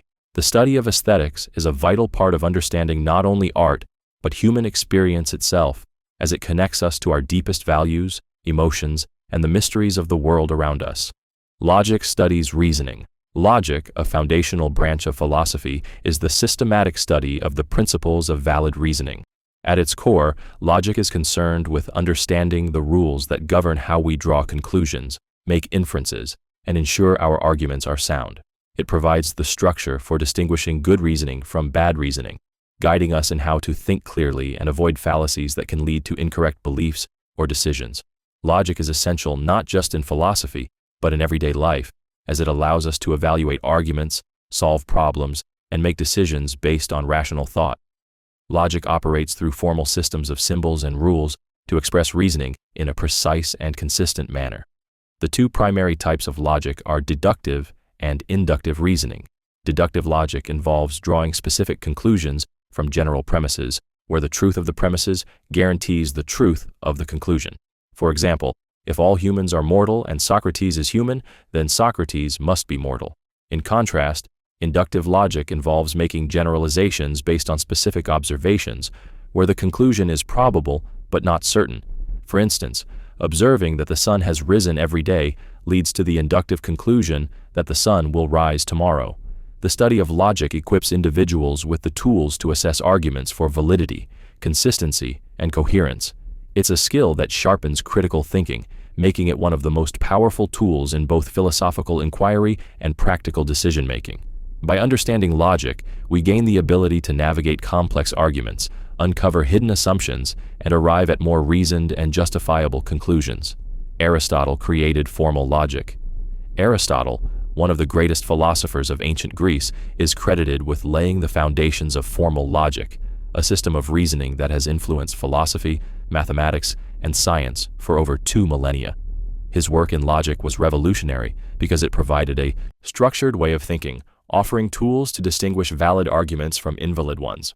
Aristotle's formal logic is primarily encapsulated in his development of the syllogism, a form of deductive reasoning that involves 2 premises leading to a conclusion. A classic example of a syllogism is, all men are mortal, Socrates is a man, therefore Socrates is mortal. This logical structure, where general statements lead to specific conclusions, became a cornerstone of deductive reasoning, influencing the development of scientific method and philosophical inquiry. Aristotle's logical system was designed to ensure that conclusions derived from premises were necessarily true if the premises themselves were true, setting the stage for rigorous, formal reasoning.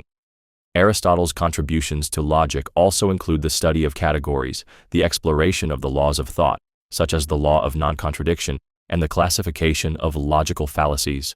His work in this field, documented in texts like Organon, organized the study of logic into a coherent system, which remained the dominant framework for reasoning until the 19th century. In a world where the boundaries of knowledge and argument were often blurry, Aristotle's formal logic offered clarity and precision, helping humanity distinguish truth from error. His system remains fundamental to many fields, from philosophy to computer science, showcasing the lasting power of his intellectual legacy. Deduction gives certainty, induction gives probability. The distinction between deduction and induction is fundamental to logic and reasoning, playing a crucial role in how we approach knowledge and understanding the world. Deduction is a method of reasoning that moves from general principles to specific conclusions. When we use deduction, the conclusion is guaranteed to be true if the premises are true. It offers certainty because the structure of deductive reasoning is rigid and logically valid. For example, in the syllogism, all humans are mortal, Socrates is a human, therefore Socrates is mortal. The conclusion follows necessarily from the premises, and there is no room for doubt if the premises are true. Induction, on the other hand, works in the opposite direction. It moves from specific observations or experiences to broader generalizations or theories. While deduction provides certainty, induction only provides probability. When we observe that the sun has risen every day of our lives, we might inductively conclude that the sun will rise tomorrow. However, this conclusion is not guaranteed. It is simply likely based on past patterns. Inductive reasoning relies on the accumulation of evidence and tends to offer conclusions that are probable, not certain. This distinction is crucial in many fields, from science to everyday decision-making. While deduction helps us build logical frameworks and establish undeniable truths, induction allows us to make informed predictions and hypotheses based on patterns and experiences. The tension between the certainty of deduction and the probability of induction is at the heart of many intellectual pursuits, especially in the natural sciences, where conclusions are often drawn from inductive reasoning but are still tested rigorously. Fallacies are reasoning errors. Fallacies are flaws in reasoning that undermine the logic of an argument, leading to incorrect or misleading conclusions. These errors often appear convincing on the surface, but fail upon closer scrutiny. Fallacies can be intentional, as in the case of manipulation, or unintentional, resulting from misunderstandings or poor reasoning. They come in many forms, ranging from emotional appeals to misleading analogies, and they can appear in everyday conversation, politics, advertising, and even academic discourse. One common fallacy is the ad hominem, where an argument attacks the person making a claim rather than addressing the claim itself. Another is the straw man fallacy, which misrepresents an opponent's argument to make it easier to attack. The false dichotomy presents only two options when more may exist, limiting the scope of reasoning unfairly. These types of errors often distract from the actual issue at hand and mislead the audience into accepting false conclusions. Understanding fallacies is essential for critical thinking, as it helps us recognize when an argument lacks solid reasoning. By learning to identify and avoid fallacies, we can become more discerning consumers of information, more effective communicators, and better at engaging in honest, logical debate. Fallacies highlight how easily our thinking can be swayed by faulty reasoning and how important it is to scrutinize the logic behind the ideas we encounter. Socratic method teaches through questions. The Socratic method, named after the ancient Greek philosopher Socrates, is a powerful technique for stimulating critical thinking and illuminating ideas through dialogue. Unlike traditional teaching, where information is simply delivered, the Socratic method encourages learning by asking a series of thoughtful, probing questions. Socrates believed that by questioning people's assumptions, beliefs, and reasoning, they could come to realize the limitations or contradictions in their own thinking, ultimately leading them to a deeper understanding of the truth. The method works by engaging individuals in an interactive conversation, where the teacher does not provide answers, but instead asks questions that challenge the students' views and push them to think more critically. This approach reveals that knowledge isn't simply memorized or handed down, it's discovered through careful, reflective questioning. The aim is not to arrive at immediate answers, but to expose the underlying principles or ideas that shape our beliefs and actions.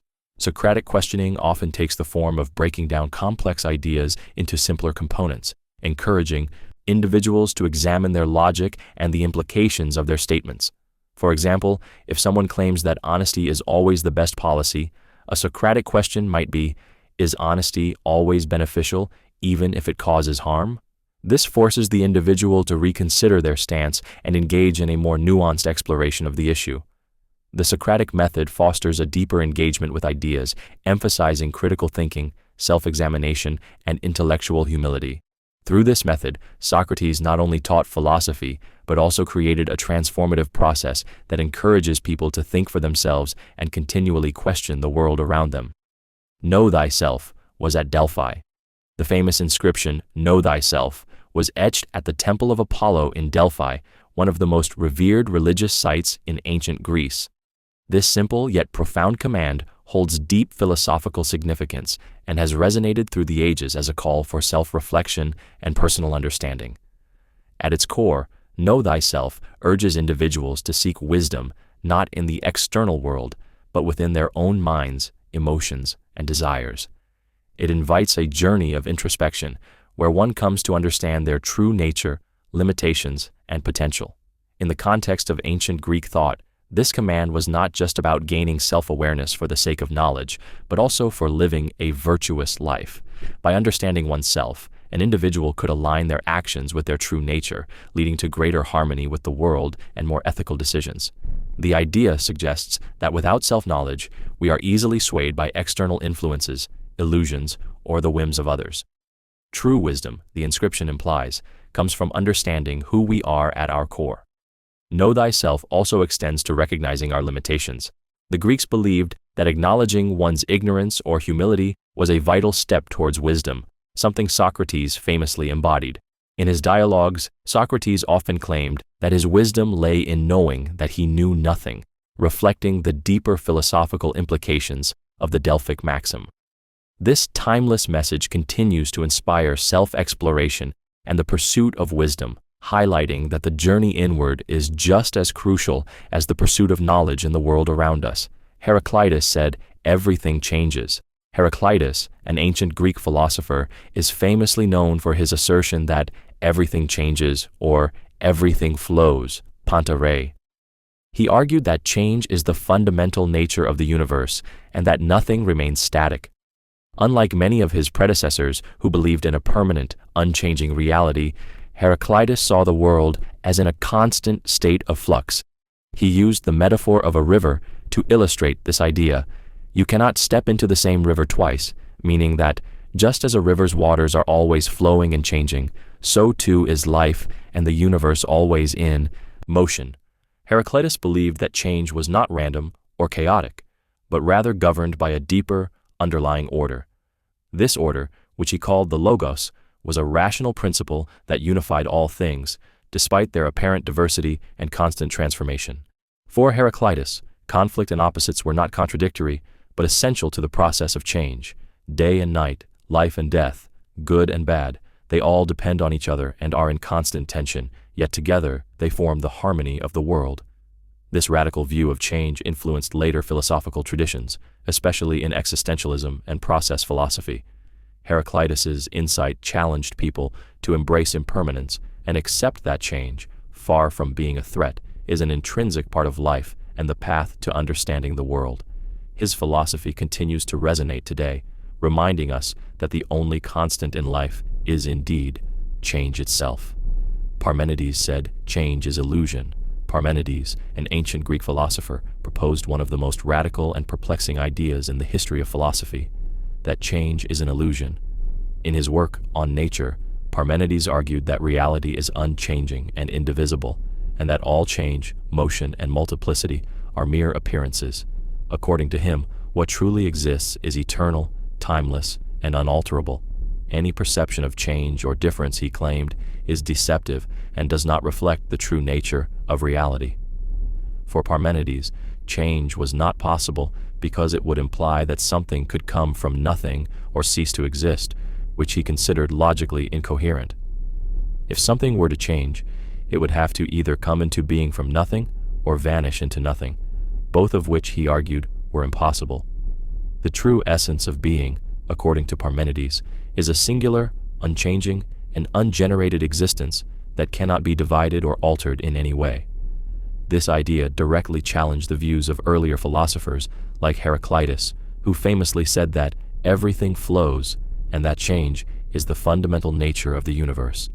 Parmenides' denial of change set the stage for later philosophical debates on the nature of reality, leading to discussions on the relationship between appearance and reality, as well as the development of metaphysical theories about being and existence.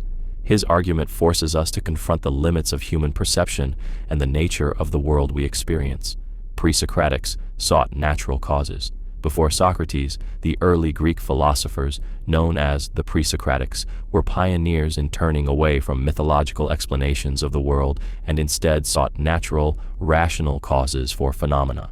They were the first to ask, what is the world made of, and what is the origin of everything? These thinkers rejected the idea that gods or supernatural forces governed the universe and instead focused on understanding the fundamental elements and processes that shaped existence. Their approach marked a dramatic shift in human thought, from explaining the world through myth and legend to seeking answers rooted in observation and reason. The Pre-Socratics were concerned with identifying the basic substance or principle, known as the arche, that underpins all of reality. For example, Thales, often considered the first philosopher, proposed that water was the primary substance of the universe, believing that everything derived from it.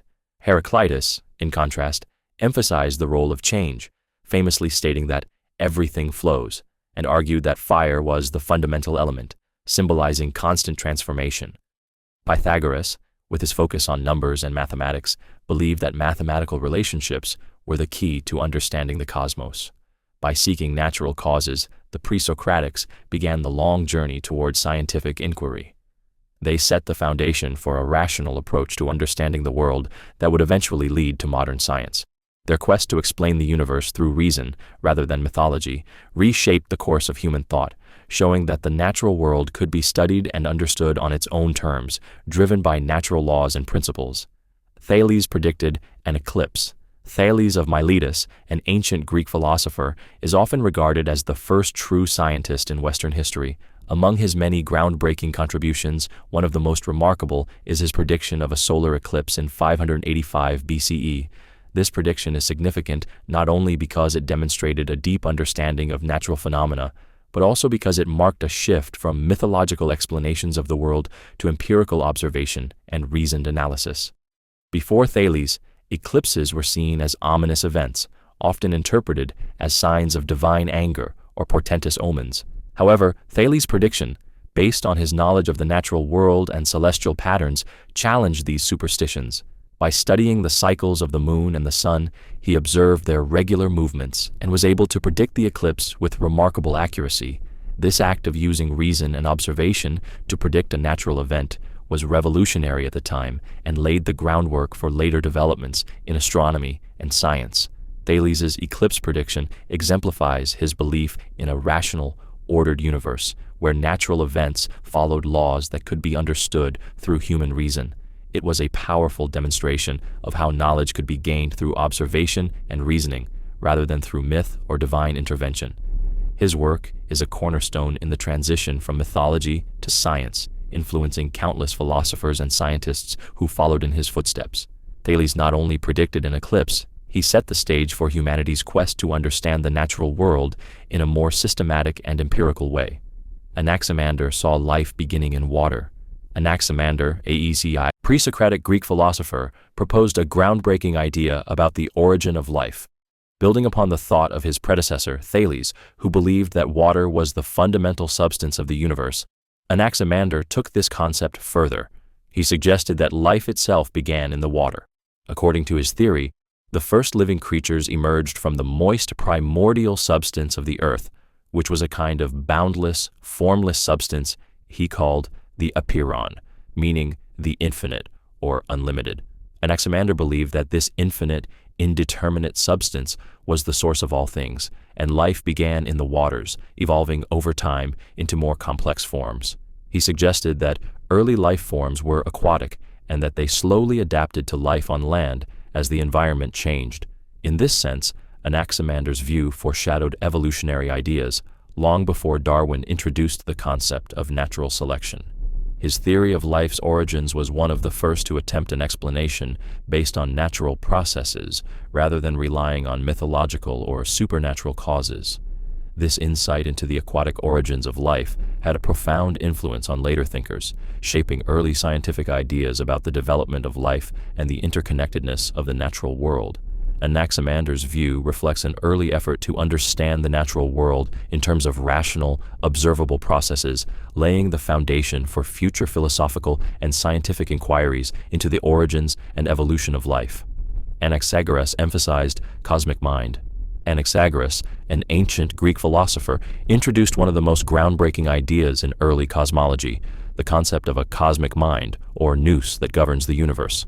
Living in the 5th century BCE, Anaxagoras challenged the traditional mythological explanations of the world by proposing that an intelligent, ordering force was responsible for the creation and organization of the cosmos.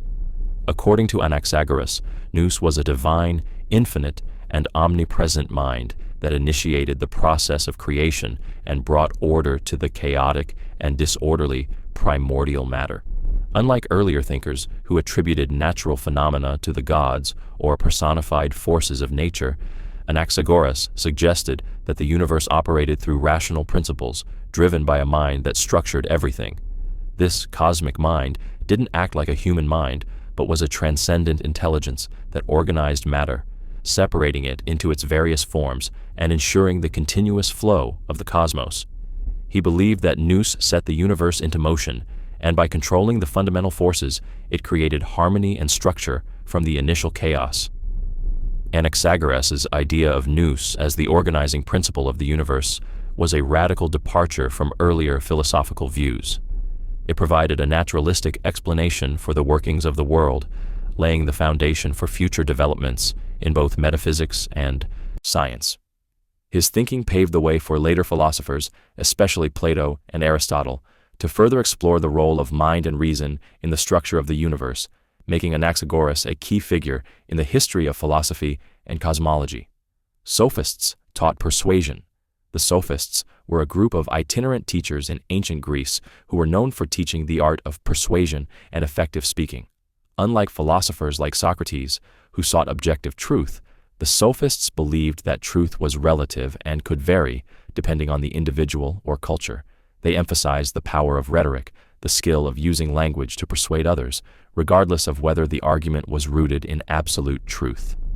For them, success in life was often about convincing others and achieving personal goals, which made persuasion a key skill. The Sophists taught their students how to argue and win debates, often using logical fallacies and emotional appeals to sway their audience. They believed that the ability to influence others through speech was more important than adhering to an objective truth. In their view, truth was subjective, and knowledge was often about what was convincing rather than what was accurate. This approach made them controversial figures in Greek society. While they were admired for their practical skills, they were criticized by philosophers like Plato and Socrates, who argued that their focus on persuasion over truth could lead to manipulation and dishonesty. Despite the criticisms, the Sophists had a lasting influence on education and the development of rhetoric.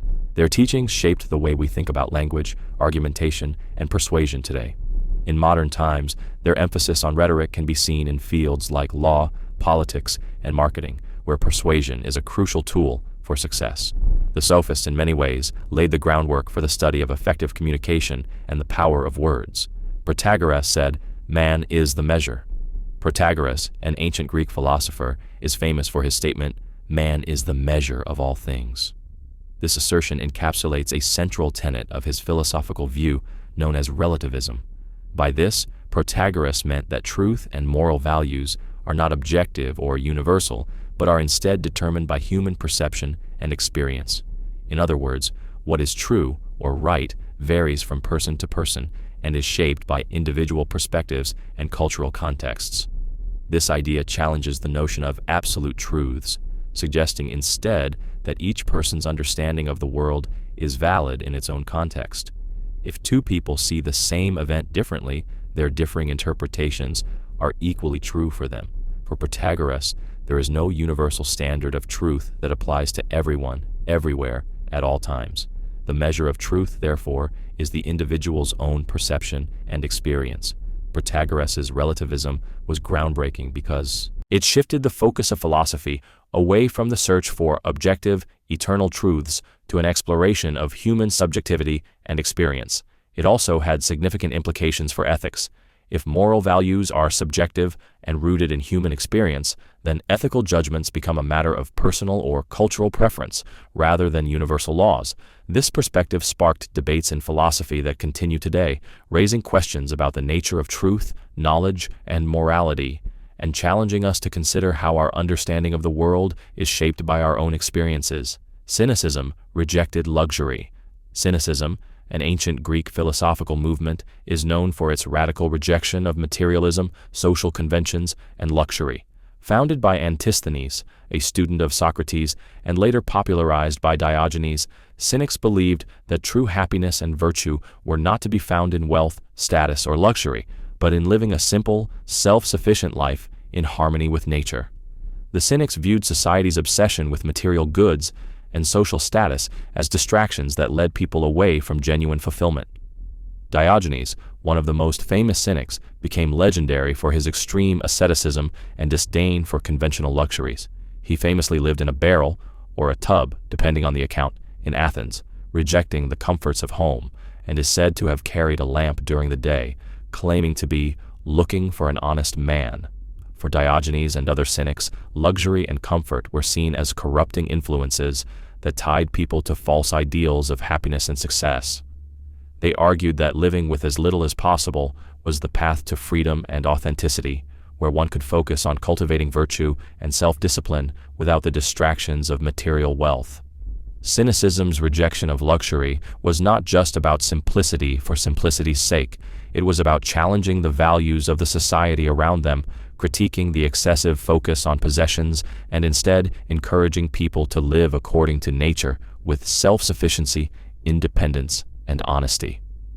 In many ways, their ideas prefigured later philosophical movements like Stoicism and continue to influence discussions on consumerism and the search for true meaning in life today. Diogenes lived minimally. Diogenes of Sinope, a central figure in ancient Greek philosophy, is known for his radical approach to life, embracing a philosophy of minimalism that challenged societal norms and conventions. As one of the founders of cynicism, Diogenes believed that virtue was better achieved by rejecting materialism and living in accordance with nature. He famously lived in a barrel, or a large ceramic jar, in Athens, symbolizing his rejection of luxury, wealth, and social status. His lifestyle was a direct critique of the excesses and pretensions of the society around him. Diogenes' minimalism wasn't just about living without possessions, it was about living freely, unburdened by the constraints of societal expectations. He sought to demonstrate that happiness didn't come from wealth, comfort, or social recognition, but from self-sufficiency and independence. By living with almost nothing, he showed that the pursuit of material goods was a distraction from the true goals of life: wisdom, virtue, and inner peace. One of the most famous anecdotes about Diogenes involved him walking through Athens in broad daylight with a lantern, claiming to be looking for an honest man, a pointed commentary on the moral corruption he saw in society. His actions were often outrageous, deliberately shocking the public in an effort to demonstrate the absurdity of social conventions and the pursuit of superficial desires. Diogenes' minimalism wasn't just a lifestyle choice, it was a profound philosophical statement that continues to challenge modern notions of success and happiness. Skepticism doubts knowledge. Skepticism, a powerful philosophical approach, questions the possibility of certain knowledge. At its core, skepticism challenges the very idea that humans can truly know anything with absolute certainty. It raises doubts about our ability to perceive reality, argue logically, or even trust our senses. Philosophers who embrace skepticism argue that many of our beliefs are based on unreliable foundations, whether they come from perception, reasoning, or testimony. They suggest that what we take to be knowledge is often clouded by biases, errors, or limitations in our understanding. The roots of skepticism can be traced back to ancient Greece, with thinkers like Pyrrho, who proposed that since humans cannot attain certainty, it's better to suspend judgment and accept that knowledge is often unknowable. In later philosophical traditions, such as in the work of René Descartes, skepticism took on a more systematic approach. Descartes famously doubted everything that could possibly be doubted, including his own existence, until he arrived at the fundamental truth of cogito ergo sum, I think, therefore I am. This radical doubt demonstrated that even in the face of uncertainty, there is one undeniable truth: the existence of the self as a thinking being. Skepticism forces us to confront the limits of our knowledge and pushes us to be more critical and reflective about the sources of our beliefs. While it may lead to discomfort or uncertainty, it is also a reminder that intellectual humility is crucial in the search for truth. Skepticism doesn't always deny knowledge, but it reminds us that absolute certainty may be unattainable, encouraging ongoing inquiry and critical thought. Pyrrho founded skepticism. Pyrrho of Elis, an ancient Greek philosopher, is considered the founder of skepticism, a school of thought that questions the possibility of certain knowledge. Pyrrho's philosophy was radical in its assertion that we can never truly know anything with absolute certainty. He believed that our senses often deceive us, and our understanding of the world is always subjective, making it impossible to attain objective truth. As a result, Pyrrho argued that we should suspend judgment on all matters, adopting a stance of intellectual humility and doubt. His skepticism was grounded in the idea that for every argument, there is always an opposing argument, leading to an endless cycle of doubt. By acknowledging the limitations of human perception and reasoning, Pyrrho suggested that we should avoid making definitive claims about the nature of reality. Instead, he advocated for a life of tranquility, where we refrain from becoming attached to any fixed beliefs or dogmas, embracing the uncertainty of life. Pyrrho's approach to skepticism was not about despair or nihilism, but about achieving peace of mind. By letting go of the need to be certain about everything, we free ourselves from the anxiety and stress that often accompany rigid beliefs. This way of thinking had a profound influence on later philosophical traditions, particularly the skeptical schools in ancient Greece and the development of modern skepticism, which continues to challenge assumptions about knowledge, truth, and perception to this day. Augustine merged Christianity with Platonism. St. Augustine, one of the most influential philosophers and theologians of the early Christian church, was pivotal in merging Christian thought with the philosophy of Plato. Augustine's early life was marked by a search for truth, during which he explored various philosophical systems, including Manichaeism and skepticism. However, it was through his encounter with Neoplatonism a later development of Plato's ideas, that he found a philosophical framework that resonated with his Christian beliefs and helped him reconcile the faith with the intellectual tradition of the ancient world. In his work, Confessions and the City of God, Augustine adapted Platonic ideas, particularly the notion of a transcendent, unchanging reality, and merged them with Christian theology. For example, Plato's concept of the forms, perfect, eternal ideals that exist beyond the material world, found a parallel in Augustine's understanding of God as the ultimate, unchanging reality. Augustine argued that the material world was a reflection of divine truth, much like the way Plato envisioned the physical world as a shadow of the higher, ideal realm. Augustine's synthesis of Christian doctrine with Platonic philosophy was instrumental in shaping Christian theology, especially regarding the nature of God, creation, and the soul.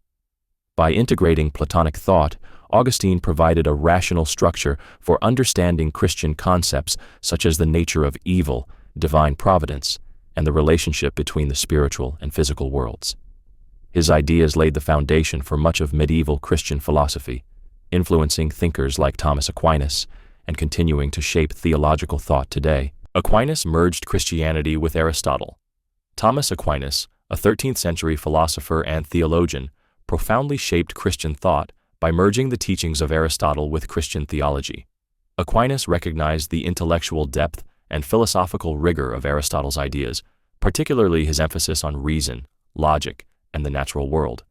However, Aquinas also believed that these philosophical tools could be harmonized with Christian doctrine, which at the time was often viewed with suspicion by the Church, especially when rooted in pagan Greek philosophy.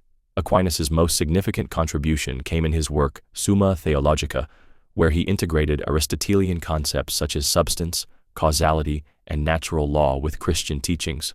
For example, while Aristotle had taught that reason could lead to the understanding of the natural world, Aquinas extended this idea by arguing that human reason could also help in understanding divine truths without contradicting faith. For Aquinas, both reason and faith were essential pathways to truth, and they complemented each other rather than being in opposition. One of Aquinas' key ideas was the concept of natural law, which he based on Aristotle's belief in a rational order governing the world. Aquinas argued that this natural law, accessible through human reason, was a reflection of God's divine law and could guide human beings toward moral action. By merging Aristotle's philosophy with Christian doctrine, Aquinas laid the groundwork for the development of scholasticism, influencing Christian theology and Western philosophy for centuries to come. His work showed that reason and faith need not be in conflict, and that philosophy could illuminate and deepen the understanding of divine truths. Scholasticism analyzed theology rationally.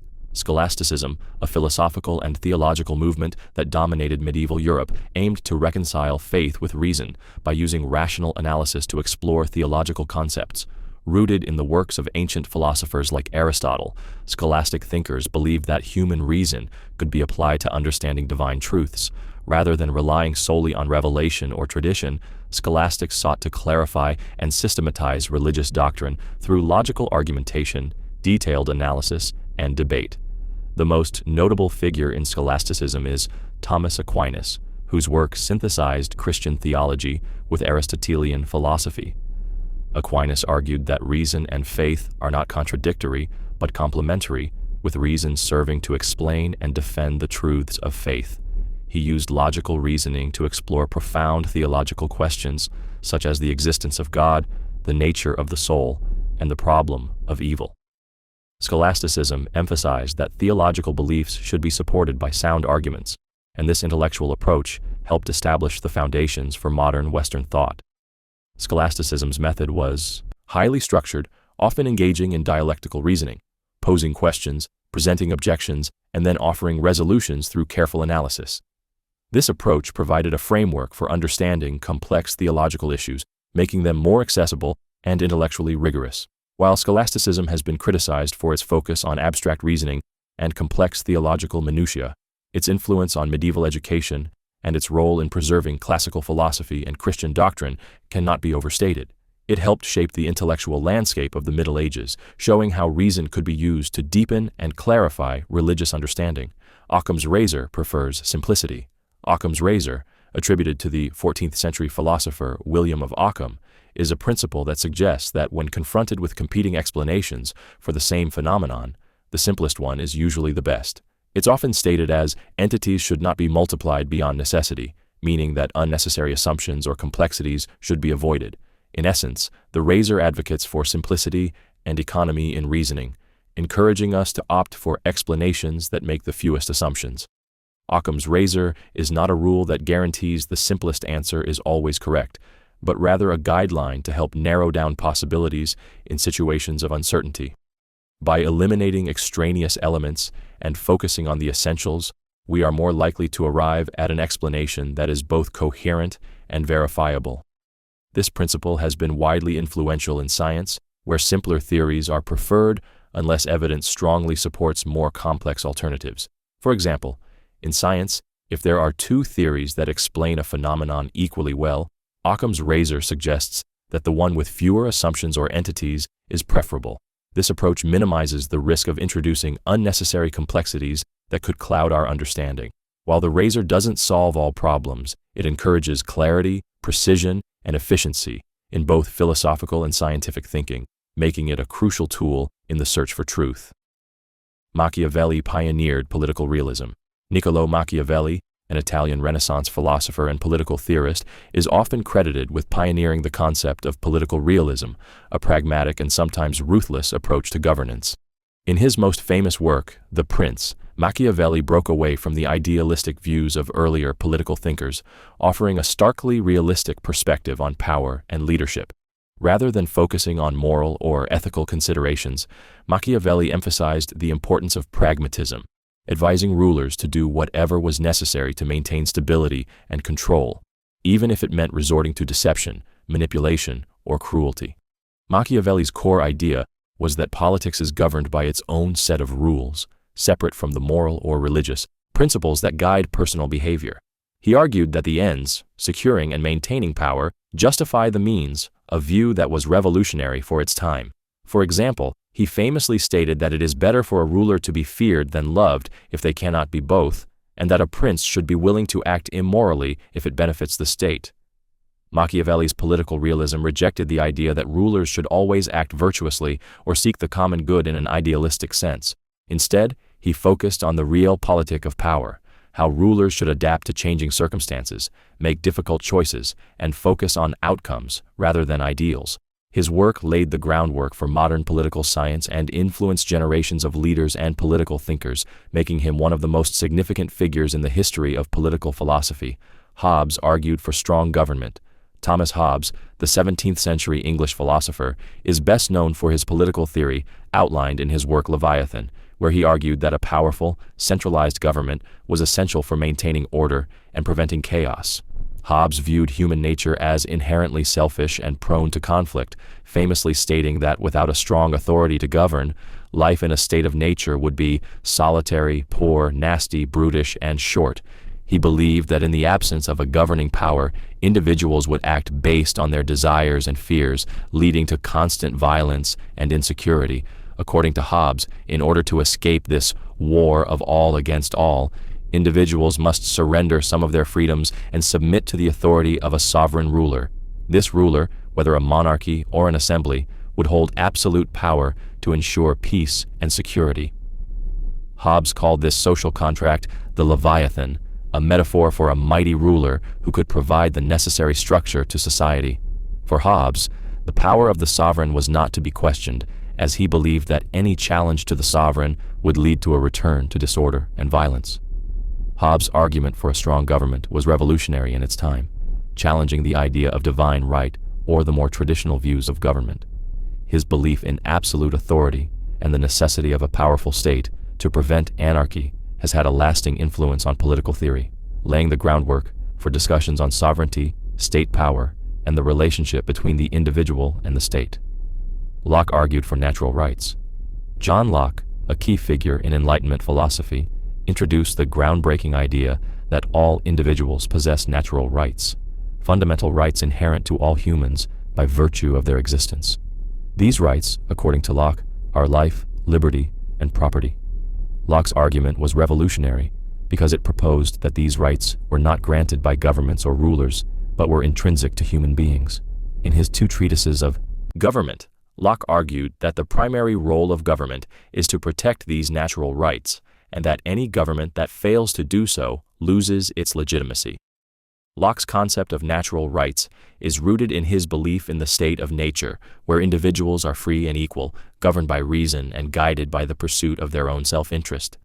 In this natural state, people are entitled to their life, their liberty to act freely, and their property, which Locke defined broadly, anything a person has worked to acquire through their labor. Locke's idea was that individuals enter into social contracts with governments, consenting to give up certain freedoms in exchange for protection of their rights.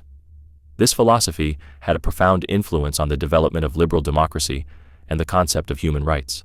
Locke's ideas about natural rights were foundational for the American Revolution and the drafting of key documents like the Declaration of Independence, which echoed his belief that people are endowed with unalienable rights that no government should infringe upon. Locke's vision of natural rights laid the groundwork for modern political theory and continues to influence discussions on liberty, justice, and governance. Rousseau believed society corrupts. Jean-Jacques Rousseau, a prominent 18th-century philosopher, argued that society, rather than being a force for good, actually corrupts the natural innocence of humanity.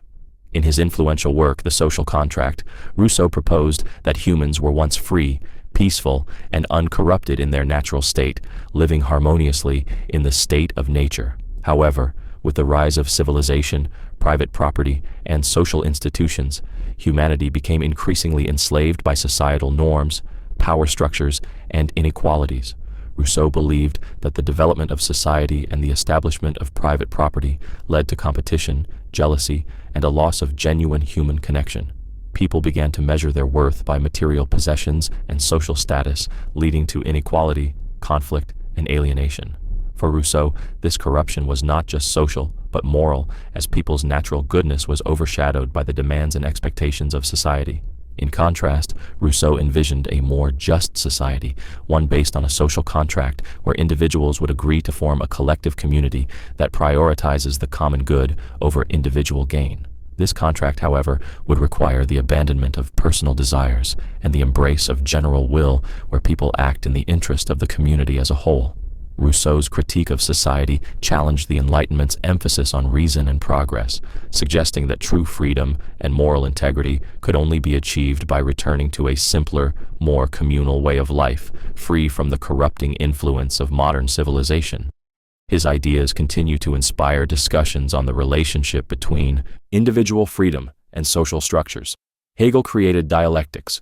Georg Wilhelm Friedrich Hegel, a German philosopher of the late 18th and early 19th centuries, is best known for developing the method of dialectics, a process of thought that seeks to understand the development of ideas, history, and reality itself through the resolution of contradictions. Hegel's dialectical method is centered on the idea that progress occurs through a dynamic, often conflicting, interaction between opposites. This process involves three stages: thesis, an initial condition or idea; antithesis, the contradiction or opposition; and synthesis, the resolution that overcomes the contradiction and incorporates elements of both thesis and antithesis. For Hegel, this dialectical movement was not limited to abstract thought, but was an essential part of history, society, and the development of human consciousness. He believed that history itself unfolded through a dialectical process where each stage of historical development emerged as a result of contradictions and their resolution. In his famous work, The Phenomenology of Spirit, Hegel applied this method to explore the development of human consciousness, tracing how individuals and societies progress through stages of understanding, ultimately achieving self-consciousness and freedom. Hegel's dialectics influenced not only philosophy, but also political theory and social thought, laying the foundation for later thinkers like Karl Marx, who adapted Hegelian dialectics to form the basis of his materialist conception of history. Hegel's idea that contradictions and conflicts drive development challenged traditional linear or static views of progress, making dialectics one of the most important and enduring contributions to philosophy and the understanding of change. Marx made dialectics materialist. Karl Marx, the 19th century philosopher and economist, revolutionized the concept of dialectics by applying it to material conditions rather than abstract ideas. While dialectics, originally developed by Hegel, emphasized the process of change and development through contradictions, Hegel's dialectic was idealist, focusing on the evolution of ideas and consciousness. Marx, however, transformed this approach into a materialist framework, known as historical materialism. For Marx, history was shaped by material forces and economic conditions, not by the evolution of ideas or ideals. He argued that the fundamental driving force in society was the mode of production, the way in which goods and services are produced and distributed. This material base, according to Marx, determined the structure of society, including its political and legal systems, ideologies, and cultural practices. The class struggle between the bourgeoisie, capitalists, and the proletariat, working class, was the primary contradiction that drove historical change.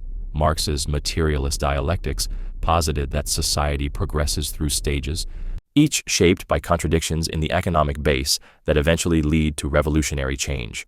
For example, capitalism's internal contradictions, such as exploitation and inequality, would eventually give rise to socialism as the working class would overthrow the capitalist system. Marx's adaptation of dialectics focused on real, material struggles and their social and economic consequences, providing a framework for understanding the dynamics of class conflict and social change. His work laid the foundation for Marxist theory and influenced revolutions and social movements worldwide. Marx saw economics driving history. Karl Marx, one of the most influential philosophers and social theorists, proposed that the course of history is primarily driven by economic forces.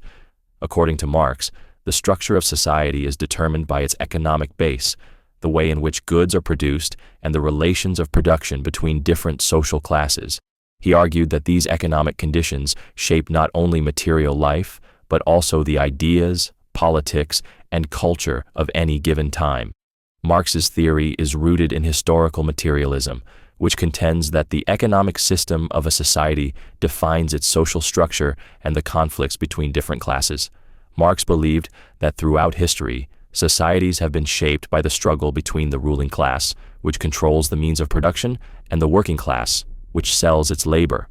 In capitalist societies, for example, the bourgeoisie, the capitalist class, owns the means of production, while the proletariat, the working class, must sell their labor to survive.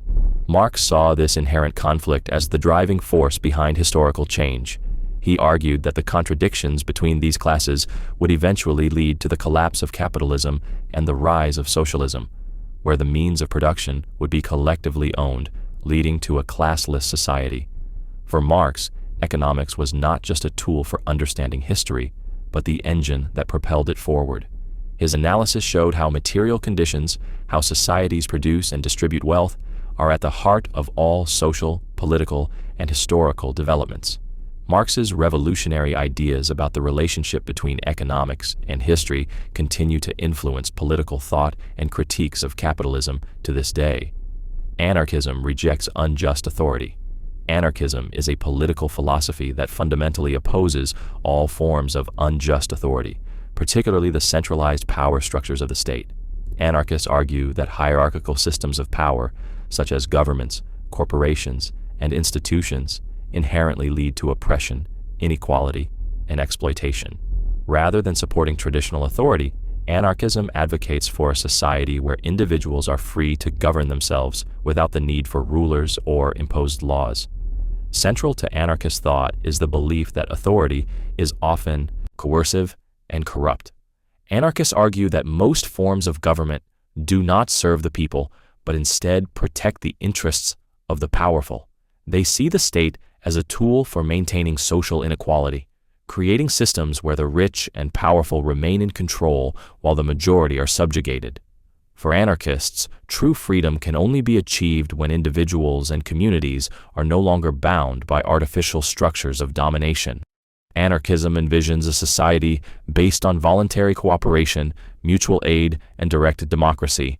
Instead of relying on top-down rule, anarchists believe in decentralized, self-organizing communities where people work together to make decisions and share resources.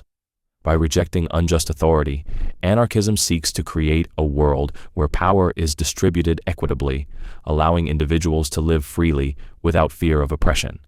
This rejection of authority is not about chaos or lawlessness, but about dismantling systems that perpetuate injustice and replacing them with more egalitarian and just forms of social organization. Anarchism challenges us to rethink authority, freedom, and the role of the state in shaping our lives. Nietzsche proposed the Übermensch. Friedrich Nietzsche, one of the most provocative and influential philosophers of the 19th century, introduced the concept of the Übermensch, often translated as the Overman or Superman. This idea appears prominently in his work.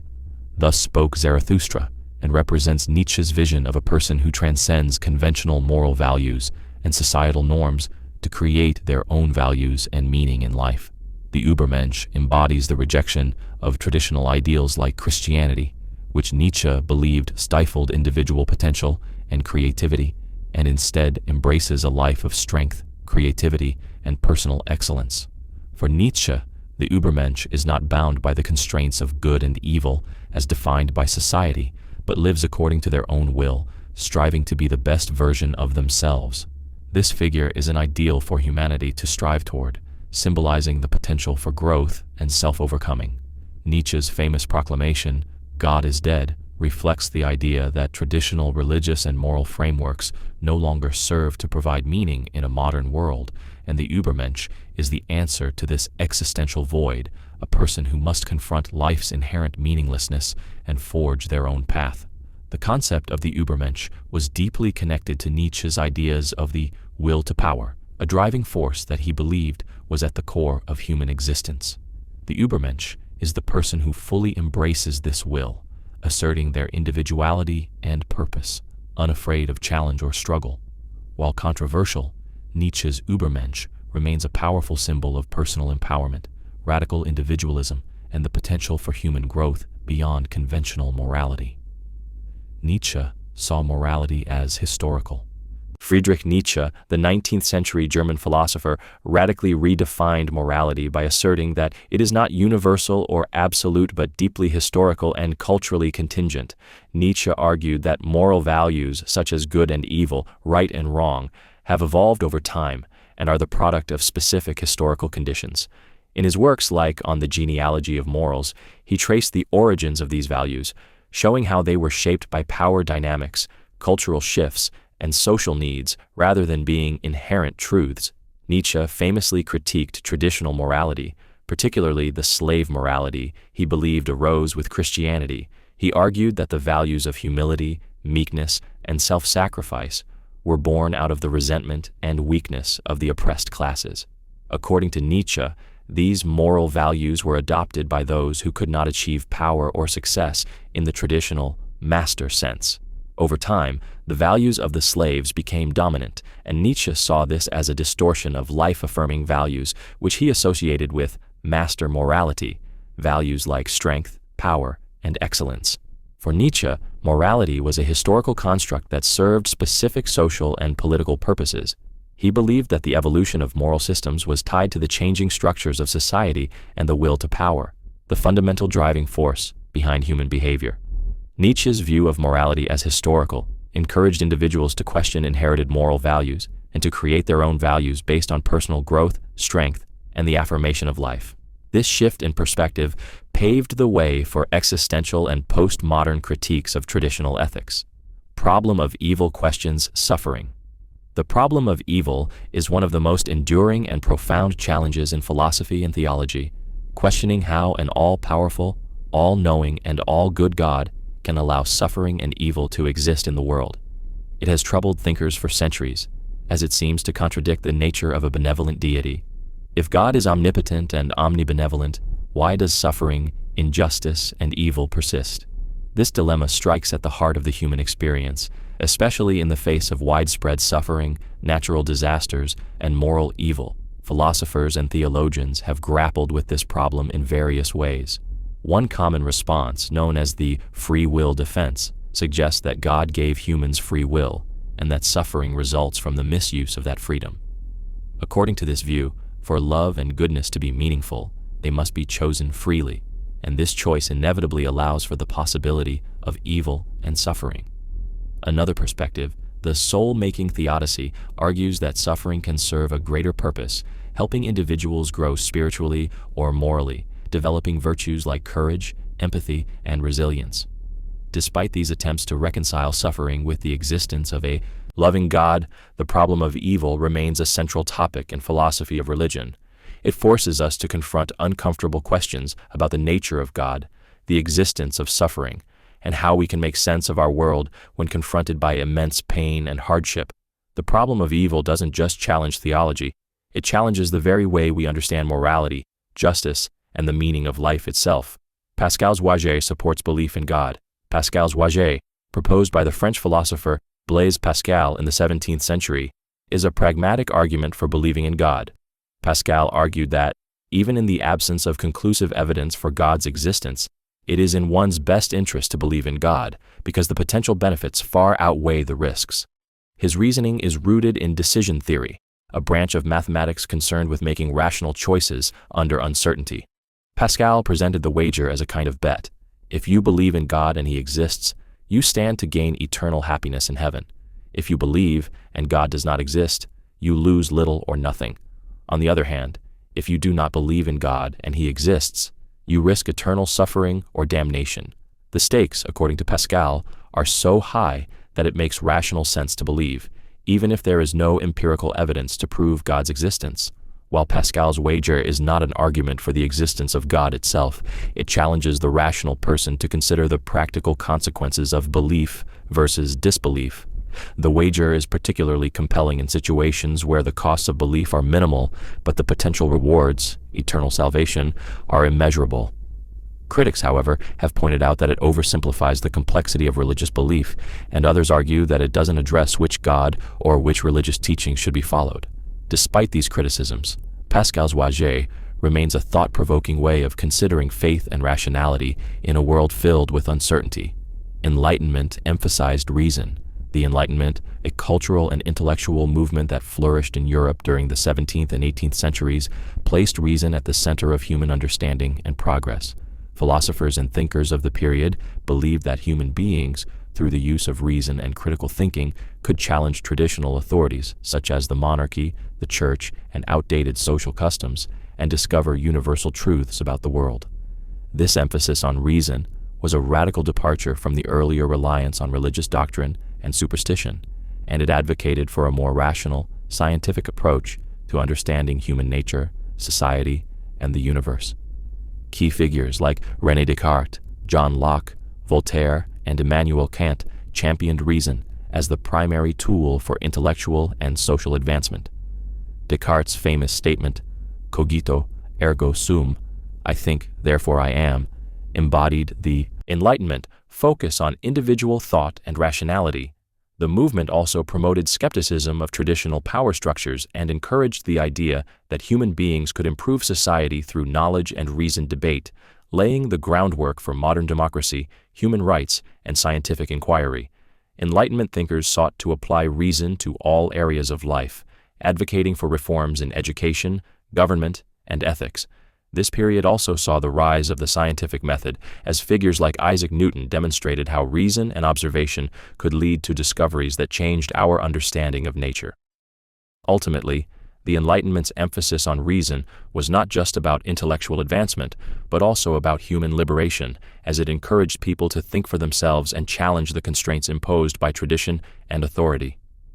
Frankfurt School critiqued modern society.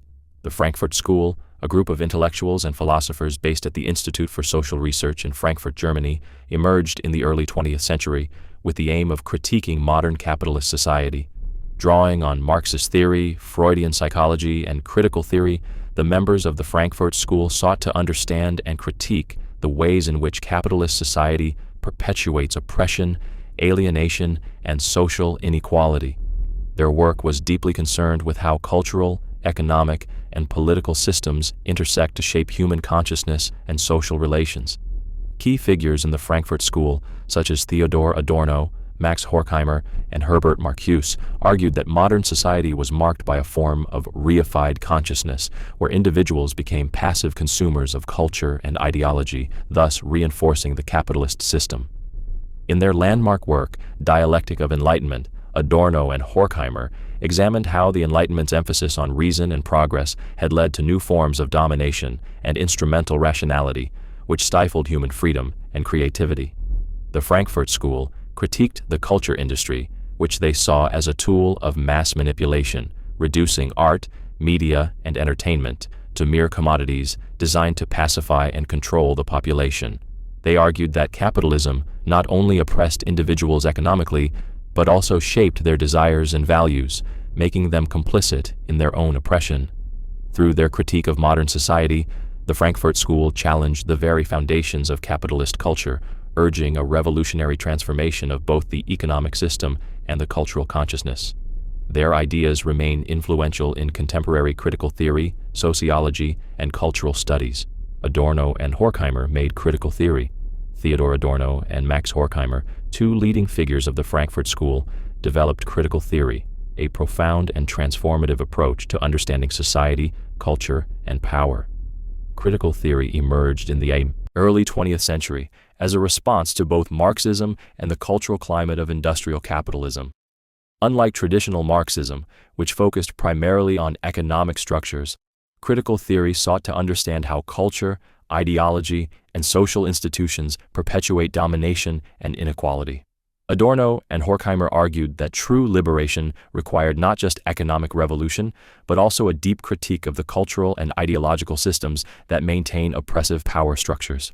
In their landmark work, Dialectic of Enlightenment, Adorno and Horkheimer explored how Enlightenment values, such as reason, progress, and individual freedom, could paradoxically lead to new forms of domination.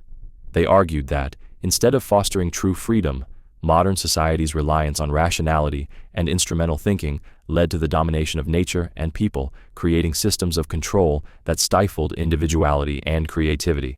They also critiqued the rise of mass culture and the way it served to pacify and manipulate the public, making people more passive and less critical of the social order.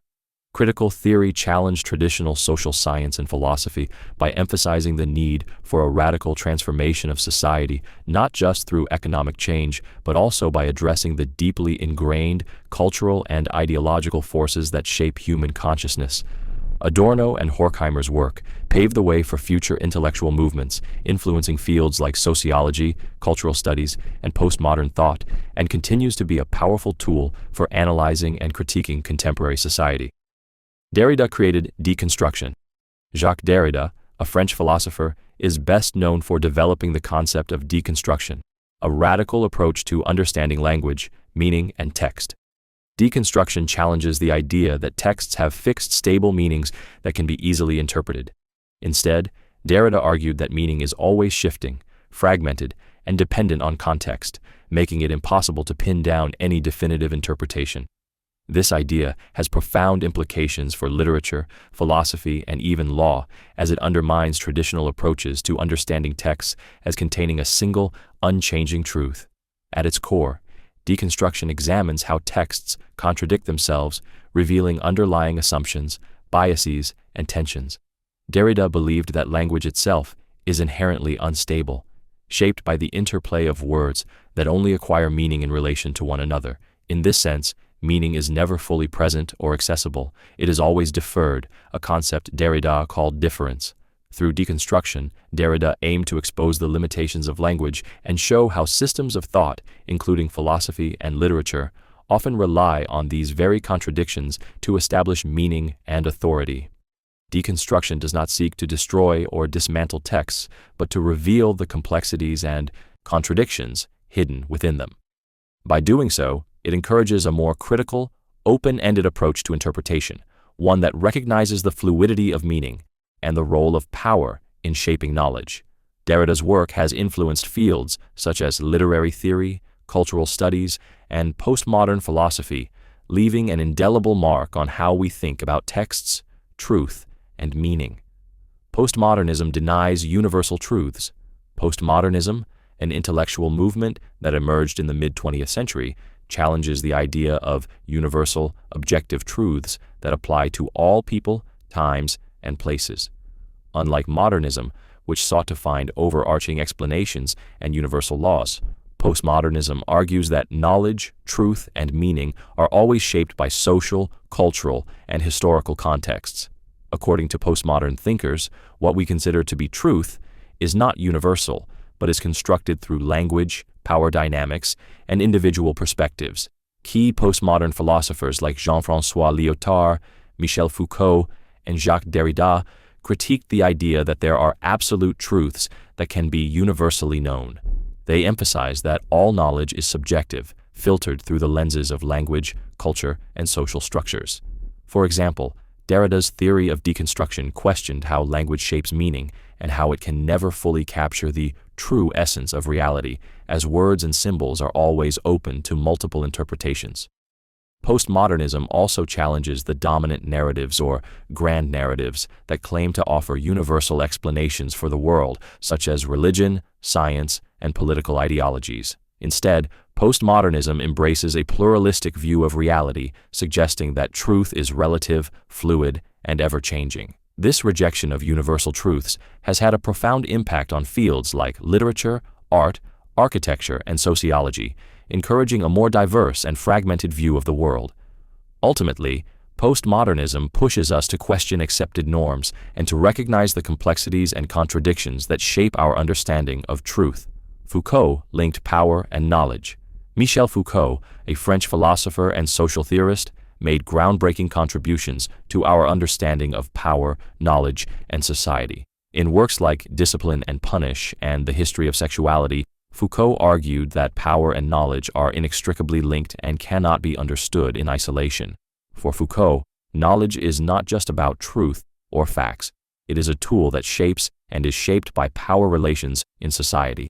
He famously claimed that knowledge is power, but his interpretation of this phrase was far more complex than it first appears.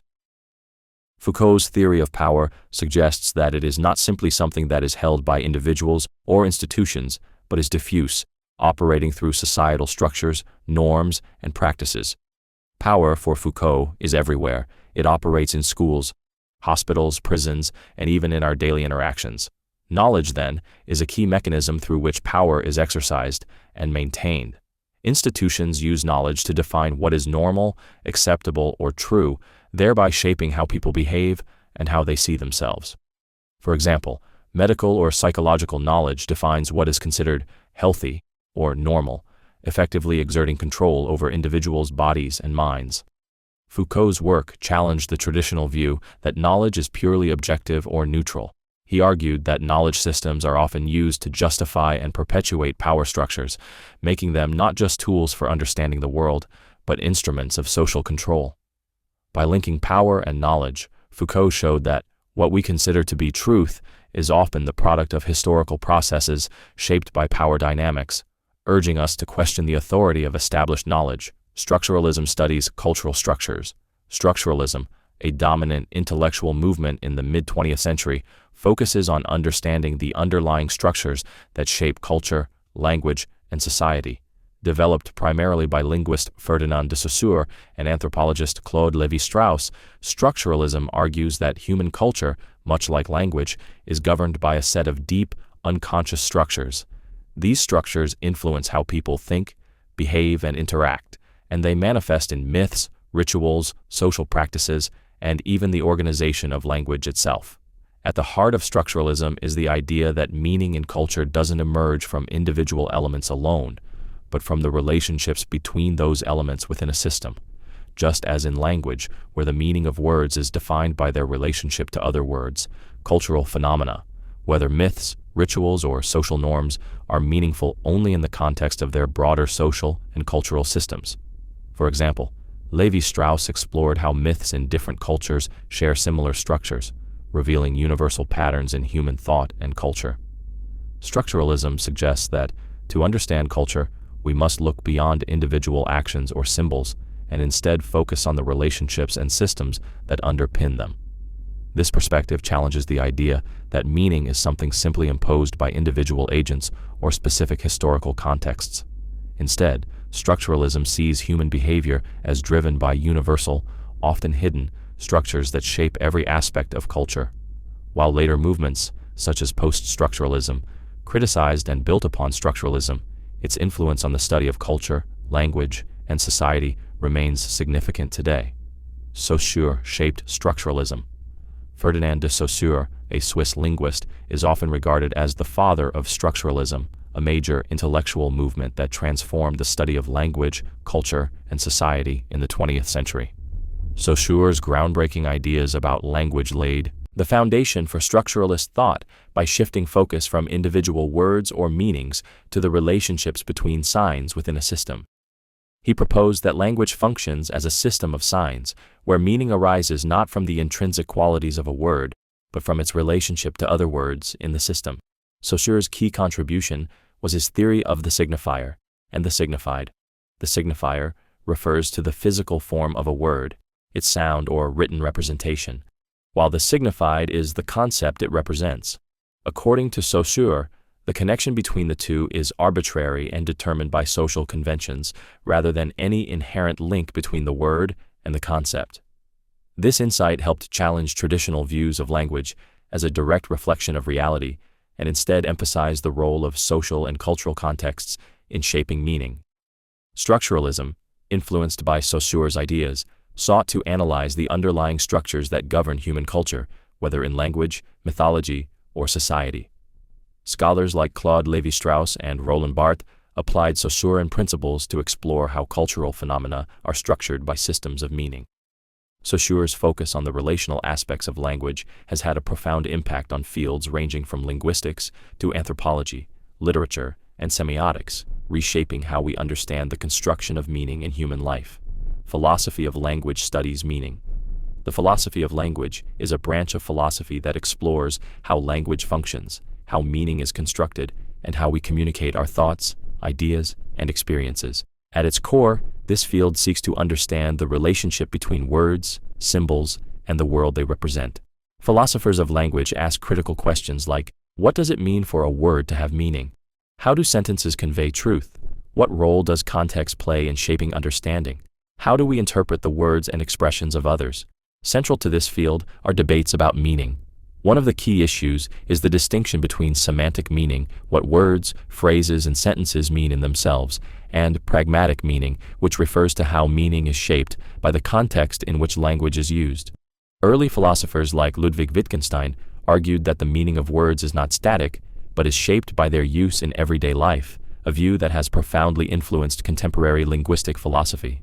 The philosophy of language also delves into the complexities of reference, how words or phrases connect to objects or concepts in the world, and the role of language in shaping thought. Thinkers like Ferdinand de Saussure, with his structuralist approach, and Derrida, with his theory of deconstruction, have emphasized how language structures reality and influences human understanding.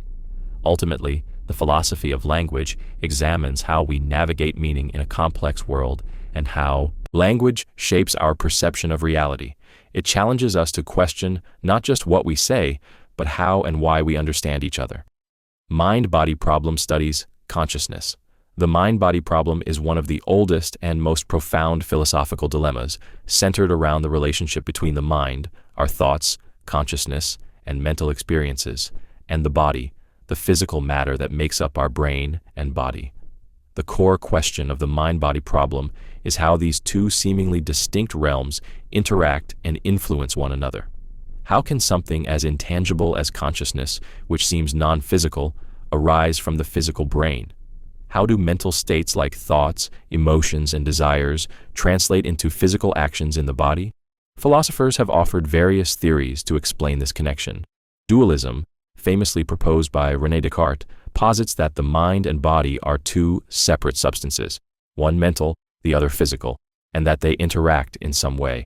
This view raises questions about how a non-physical mind can affect the physical body. On the other hand, materialism argues that the mind is simply a product of physical processes in the brain, and thus, consciousness arises purely from the functioning of neurons and brain structures. Another approach is functionalism, which suggests that mental states are defined by their function or role, not by their internal constitution. This view opens up the possibility that consciousness can be realized in different kinds of physical systems, not just the human brain. The mind-body problem also intersects with scientific fields like neuroscience and psychology, where researchers seek to understand how brain activity correlates with mental experiences. The study of consciousness remains a key part of the mind-body problem, as it challenges us to explain how subjective experience arises from physical processes, making it one of the most intriguing and unresolved questions in philosophy and science. Dualism splits mind and body. Dualism, most famously associated with philosopher René Descartes, posits that the mind and body are two distinct substances that interact with each other but are fundamentally different in nature. According to Descartes, the mind is a non-material, thinking substance, while the body is a physical, material substance. This separation creates a powerful philosophical framework that has influenced debates on consciousness, personal identity, and the nature of reality for centuries. Descartes argued that the mind, or soul, is where thought, emotion, and reason reside, while the body is composed of physical matter that operates according to the laws of nature. The mind can think, doubt, and will, while the body is subject to physical processes and governed by biological mechanisms. The famous phrase, Cogito, ergo sum, I think, therefore I am, reflects his belief that the mind is the fundamental, indubitable aspect of human existence. This mind-body split has profound implications. It suggests that the mind, with its thoughts and consciousness, is not reducible to physical processes. The body, in contrast, is part of the physical world and can be studied by science. The interaction between these two realms, how mental intentions can affect physical actions and vice versa, remains a central issue in philosophy, particularly in discussions about free will, the nature of consciousness, and the relationship between physical and mental health. Though dualism has been challenged by many modern philosophers and scientists who argue for a more integrated understanding of mind and body, Descartes' framework continues to provoke debates about the fundamental nature of human existence. Materialism says only matter exists. Materialism is a philosophical view that asserts that matter is the fundamental substance of reality, and that everything, including thoughts, emotions, and consciousness, can ultimately be explained by interactions between physical matter. In essence, materialism denies the existence of anything beyond the physical world, such as a soul, spirit, or immaterial forces. According to materialism, everything that exists is made of matter or energy, and all phenomena can be understood through the laws of physics and chemistry. This worldview contrasts with idealism, which argues that reality is fundamentally mental or spiritual, and dualism, which posits that both mind and body exist as separate substances. Materialism maintains that consciousness and thought are simply byproducts of physical processes in the brain. For example, mental states like thoughts, feelings, and desires are seen as outcomes of neural activities, and the mind is understood as a product of the brain's complex interactions. The materialist perspective has shaped much of modern science, particularly in fields like physics, biology, and neuroscience, where the emphasis is placed on understanding the world through observable, measurable phenomena. However, materialism has also faced criticism, particularly from those who believe it cannot fully account for subjective experiences or the richness of consciousness. Despite these challenges, materialism remains a dominant view in both philosophy and science, asserting that reality is rooted in the material world, and all things, including the mind, arise from it. Idealism says reality is mental. Idealism is a philosophical theory that asserts that reality, as we know it, is fundamentally mental, immaterial, or spiritual in nature. According to idealists, the external world and all objects within it do not exist independently of the mind, but are instead dependent on or constructed by consciousness. In this view, the mind is not just a passive receiver of sensory information, but plays an active role in shaping and creating reality itself. The most famous proponent of idealism was George Berkeley, who famously summarized his theory with the phrase esse est percipi. To be is to be perceived. Berkeley argued that physical objects only exist as perceptions in the minds of those who perceive them. According to him, when we are not observing something, it does not exist in any way apart from our perception of it, challenging the traditional view that the physical world exists independently of our minds. In contrast, German philosopher Immanuel Kant developed a form of idealism known as transcendental idealism. in which he argued that while we cannot know the world as it truly is, the noumenon, we can know the world as it appears to us through our mental faculties and categories of understanding, the phenomenon. Idealism challenges the more materialistic view that reality is made up of physical matter, suggesting instead that our minds are the fundamental building blocks of reality. This philosophy raises profound questions about the nature of existence, perception, and consciousness, making it a central debate in metaphysics and epistemology. Panpsychism says everything has consciousness. Panpsychism is the philosophical view that consciousness is a fundamental and ubiquitous feature of the universe. According to this perspective, consciousness is not limited to humans, animals, or even complex organisms, but extends to all forms of matter, from atoms to plants to rocks.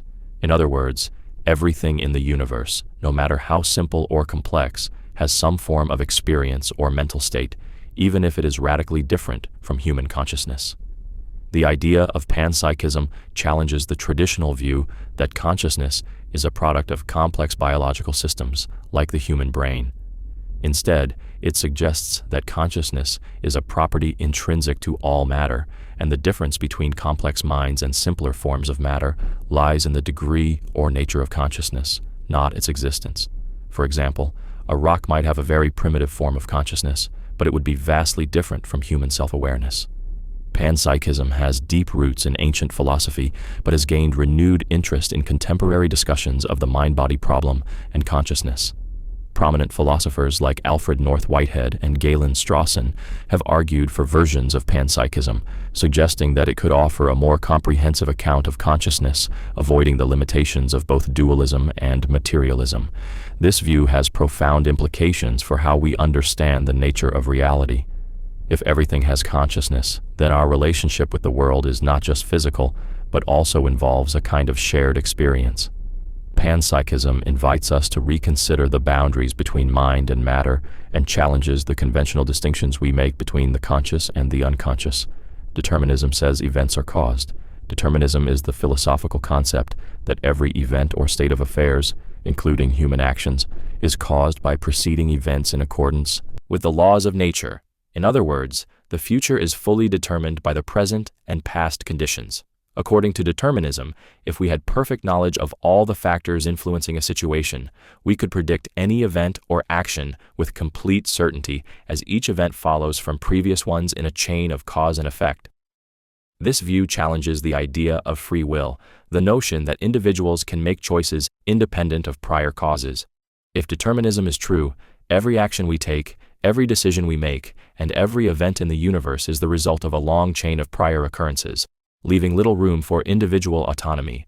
For example, if a person chooses to go for a walk, determinism would argue that this decision was influenced by a multitude of factors, biological, psychological, and environmental, that led them to make this choice. Determinism is a fundamental concept in many areas of science, particularly physics, where natural laws govern the behavior of particles, forces, and systems. However, it raises deep ethical and philosophical questions about responsibility, morality, and personal agency. If everything is determined by prior causes, can we still hold people accountable for their actions, or is everything simply the inevitable outcome of a chain of events beyond their control? This dilemma continues to fuel debates in philosophy, particularly in discussions about free will and moral responsibility. Free will debates question choice. The debates surrounding free will revolve around whether human beings truly have the ability to make choices independently of external forces, or whether our decisions are predetermined by factors like biology, environment, or fate. At the heart of the debate is the question: are we in control of our actions, or are they simply the result of a complex interplay of past experiences, genetic predispositions, and external influences? Proponents of free will argue that individuals have the capacity to make decisions that are not entirely determined by external factors. They believe that humans possess autonomy and the ability to choose between different courses of action, which underpins moral responsibility. If we have free will, then we are accountable for our actions and decisions, and we can be praised or blamed based on the choices we make. On the other hand, determinists argue that everything, including human decisions, is the result of prior causes. According to this view, our choices are shaped by factors like genetics, upbringing, and societal influences, meaning we have no real control over our actions. In this framework, the concept of personal responsibility is often challenged, as individuals are seen as products of circumstances beyond their control. The debate touches on profound ethical, legal, and philosophical implications, questioning how we understand accountability, morality, and the nature of human agency. Whether we truly have free will or not continues to be one of the most fundamental and unresolved issues in philosophy, psychology, and neuroscience. Absurdism claims life lacks inherent meaning.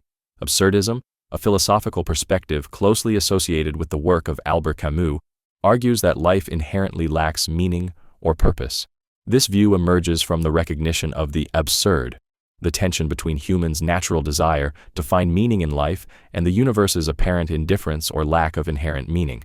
Camus argued that we live in a world that doesn't offer us the answers we seek, and yet, as conscious beings, we are compelled to search for purpose. This paradox, according to absurdism, leads to the absurd condition of human existence. Camus famously illustrated this idea through the metaphor of Sisyphus, the figure in Greek mythology condemned to push a boulder up a hill, only for it to roll back down each time he reaches the top. Despite the endless futility of his task, Camus suggested that Sisyphus embodies the human struggle for meaning. He proposed that, rather than succumbing to despair or nihilism, individuals should embrace the absurdity of life and continue to search for meaning, knowing that it may never be fully realized. For Camus, the response to the absurd is not resignation, but rebellion. By acknowledging the lack of inherent meaning, one can create their own purpose through personal experience, freedom, and action. Absurdism challenges the traditional notion of life's purpose, encouraging individuals to live authentically and passionately despite the awareness that the world does not offer preordained meaning. This philosophy continues to influence existential thought and the modern understanding of human existence. Philosophy often can't be empirically proven. One of the defining characteristics of philosophy is that it often deals with questions that cannot be empirically proven or tested in the same way as scientific hypotheses. While science relies on observation, experimentation, and empirical data to confirm or refute theories, philosophy frequently addresses abstract concepts like ethics, existence, knowledge, and meaning, which do not lend themselves to straightforward empirical verification.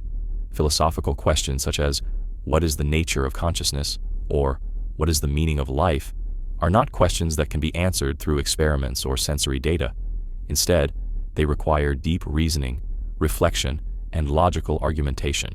For example, ethical theories about right and wrong or debates about the existence of God are based on principles, reasoning, and subjective experiences, not empirical evidence. This limitation does not make philosophy less valuable. Rather, it highlights the unique role philosophy plays in human thought. Philosophy allows us to explore and challenge assumptions, to think critically about the concepts that shape our worldview, and to consider the underlying principles of knowledge and reality. While it may not always provide empirically verifiable answers, philosophy helps shape our understanding of the world and our place within it, guiding how we interpret and apply empirical findings in various fields. It reminds us that some of the most important questions in life go beyond the realm of empirical science, offering wisdom and insight that enrich our lives and perspectives. Philosophy overlaps with many fields. Philosophy is not confined to a single domain of knowledge. It spans across a vast array of disciplines, influencing and being influenced by many other fields of study. As the foundation of critical thinking and inquiry, philosophy intersects with areas like science, politics, art, ethics, psychology, and even mathematics. Philosophical ideas shape how we understand the world, how we reason, and how we make sense of concepts like morality, existence, and knowledge. In science, philosophy of science explores the underlying assumptions, methods, and implications of scientific practices, questioning what it means to know something and how we validate truths about the natural world. In ethics, philosophy delves into questions about right and wrong, helping guide legal, medical, and social decision-making. Philosophers have also made significant contributions to political theory, shaping ideas about justice, liberty, and governance that inform modern democratic societies. In the realm of psychology, philosophical debates about the mind, consciousness, and free will intersect with cognitive science and behavioral studies, raising questions about the nature of human experience and the self. Even mathematics, often seen as a purely logical field, has a deep philosophical dimension when considering the nature of mathematical objects and the validity of mathematical truths. Philosophy is, at its heart, a way of asking the big questions that transcend boundaries. It provides the critical tools needed to examine assumptions, analyze arguments, and explore deeper meanings in virtually every area of human inquiry. By overlapping with and enriching various fields, philosophy helps shape the intellectual landscape, pushing the boundaries of human understanding in both theoretical and practical ways. Philosophy fosters critical thinking. Philosophy is a discipline that encourages deep questioning, careful reasoning, and the examination of fundamental concepts like truth, ethics, and existence. At its core, philosophy promotes critical thinking, the ability to analyze, evaluate, and synthesize ideas in a logical and structured way. Philosophers do not accept ideas at face value. Instead, they interrogate assumptions, explore alternative perspectives, and seek clarity in reasoning. Through philosophical inquiry, individuals learn how to break down complex problems into manageable parts, identify underlying assumptions, and consider various solutions before arriving at a conclusion. This process of questioning and reasoning extends beyond philosophy itself, helping individuals approach problems in all areas of life with a more thoughtful and systematic mindset. By developing critical thinking, philosophy empowers people to assess arguments, identify flaws in reasoning, and make well-informed decisions. Moreover, philosophy teaches that there are often multiple viewpoints on any issue, prompting us to engage with different perspectives and think about the broader implications of our beliefs. This intellectual flexibility helps to cultivate open-mindedness, humility, and a deeper understanding of the world. In a society where information is often fragmented or misleading, philosophy provides the tools to sift through the noise, evaluate the merit of various claims, and form conclusions based on reason rather than emotion or convenience. By fostering critical thinking, philosophy helps individuals become more reflective, discerning, and active participants in both intellectual and everyday life. Philosophy explores life's big questions. At its core, philosophy is the pursuit of understanding the fundamental aspects of human existence. It tackles the big, often uncomfortable questions that touch on the nature of reality, morality, knowledge, and the meaning of life itself. Philosophers ask questions like, what is the meaning of life? What is truth? How do we know what we know? What is the nature of good and evil? These inquiries may not have easy or definitive answers, but the process of questioning and reflecting on them is central to philosophy. By examining these profound questions, philosophy helps individuals think critically about the world around them, encouraging deeper reflection and understanding.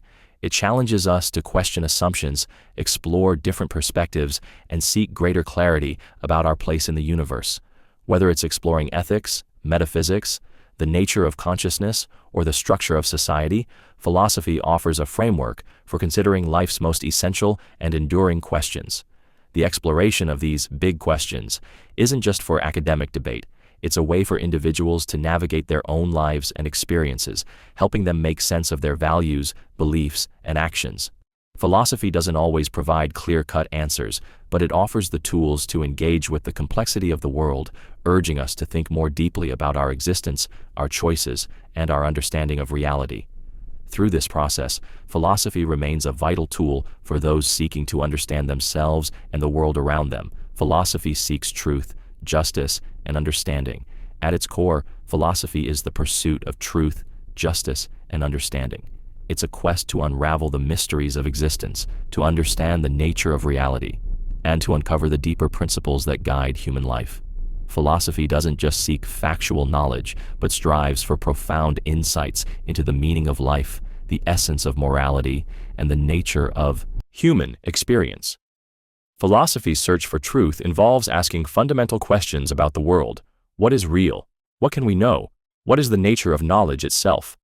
Philosophers challenge assumptions and test ideas, seeking to uncover truths that may not be immediately apparent. Justice is another core value in philosophical inquiry. Throughout history, philosophers have wrestled with concepts of fairness, equality, and moral responsibility. From Plato's Republic to modern discussions of social justice, philosophy has sought to define what it means to live a just life and to create a just society. It compels us to reflect on our ethical duties, the rights of others, and how we can cultivate fairness in the world. Understanding, perhaps the most personal of these goals, drives philosophy's exploration of consciousness, identity, and human relationships. It invites us to explore not just external truths, but the internal landscape of our thoughts, emotions, and values. By seeking understanding, philosophy helps us navigate the complexities of life and live with greater awareness, compassion, and wisdom. Socratic questioning promotes deep thinking. Socratic questioning, named after the ancient Greek philosopher Socrates, is a technique that stimulates critical thinking and promotes deeper understanding by encouraging people to reflect on their own beliefs and assumptions. Rather than providing answers or direct teachings, Socrates used a series of probing questions to guide his students to discover the truth for themselves.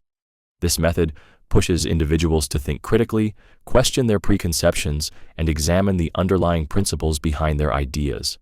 The power of Socratic questioning lies in its ability to reveal contradictions or inconsistencies in one's thinking.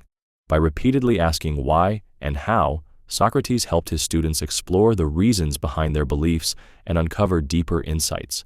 The goal isn't just to find an answer, but to engage in a process of self-examination and reflection where assumptions are challenged and clearer, more reasoned conclusions are formed. In practice, Socratic questioning encourages participants to consider alternative viewpoints, explore the consequences of their ideas, and consider the implications of their conclusions.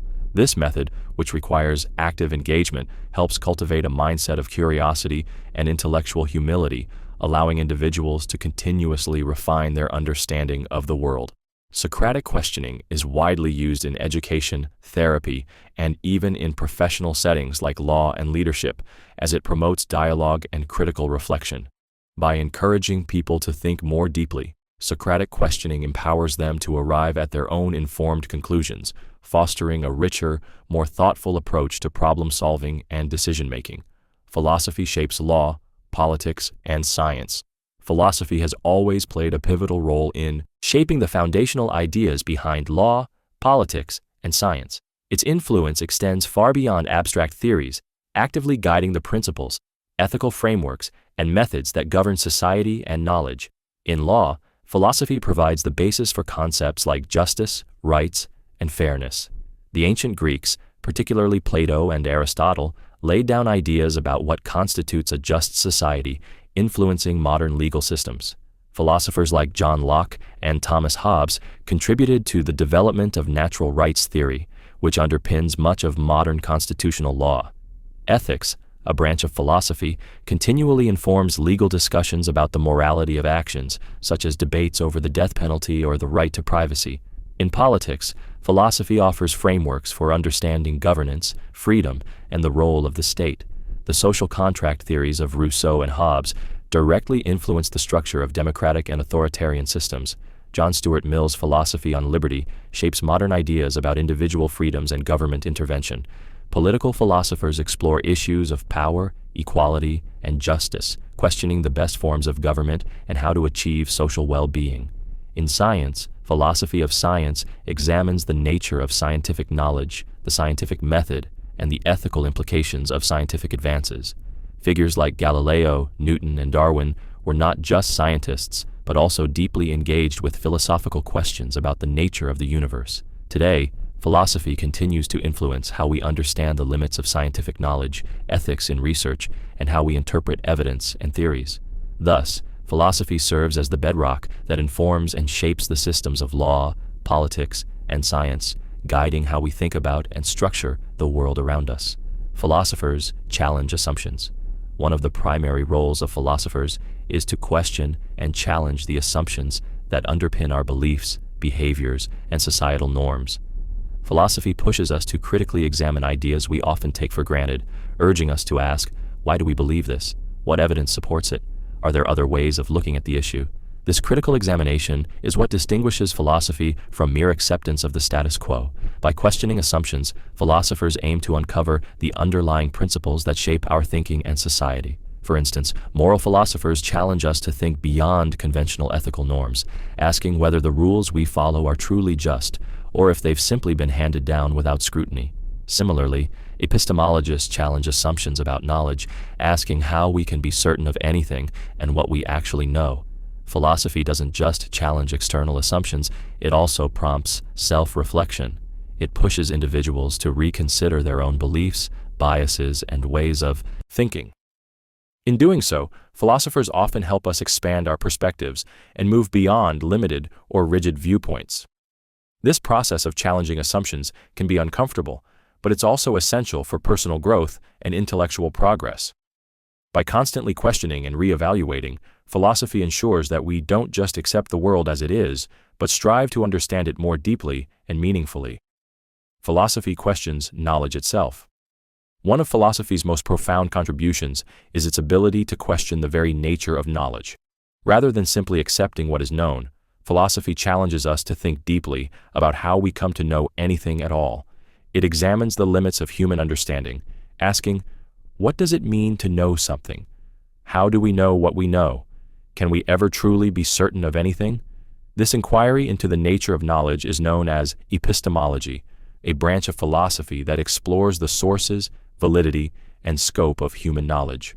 Philosophers like René Descartes, with his famous Cogito, ergo sum, I think, therefore I am, raised questions about the certainty of knowledge, highlighting the difficulty of distinguishing between truth and illusion. The challenge, for Descartes, was to find something absolutely certain in a world full of doubt. Philosophical skepticism, another crucial area, goes even further, questioning whether we can truly know anything at all. Thinkers like David Hume and Pyrrho have raised doubts about the reliability of our senses and reasoning, suggesting that our knowledge may be far more limited and fallible than we assume. By questioning the foundations and limits of knowledge, philosophy forces us to confront uncomfortable uncertainties. This critical reflection on knowledge encourages us not only to seek truth, but also to understand the processes and limitations of our understanding, making it one of philosophy's most essential and enduring pursuits.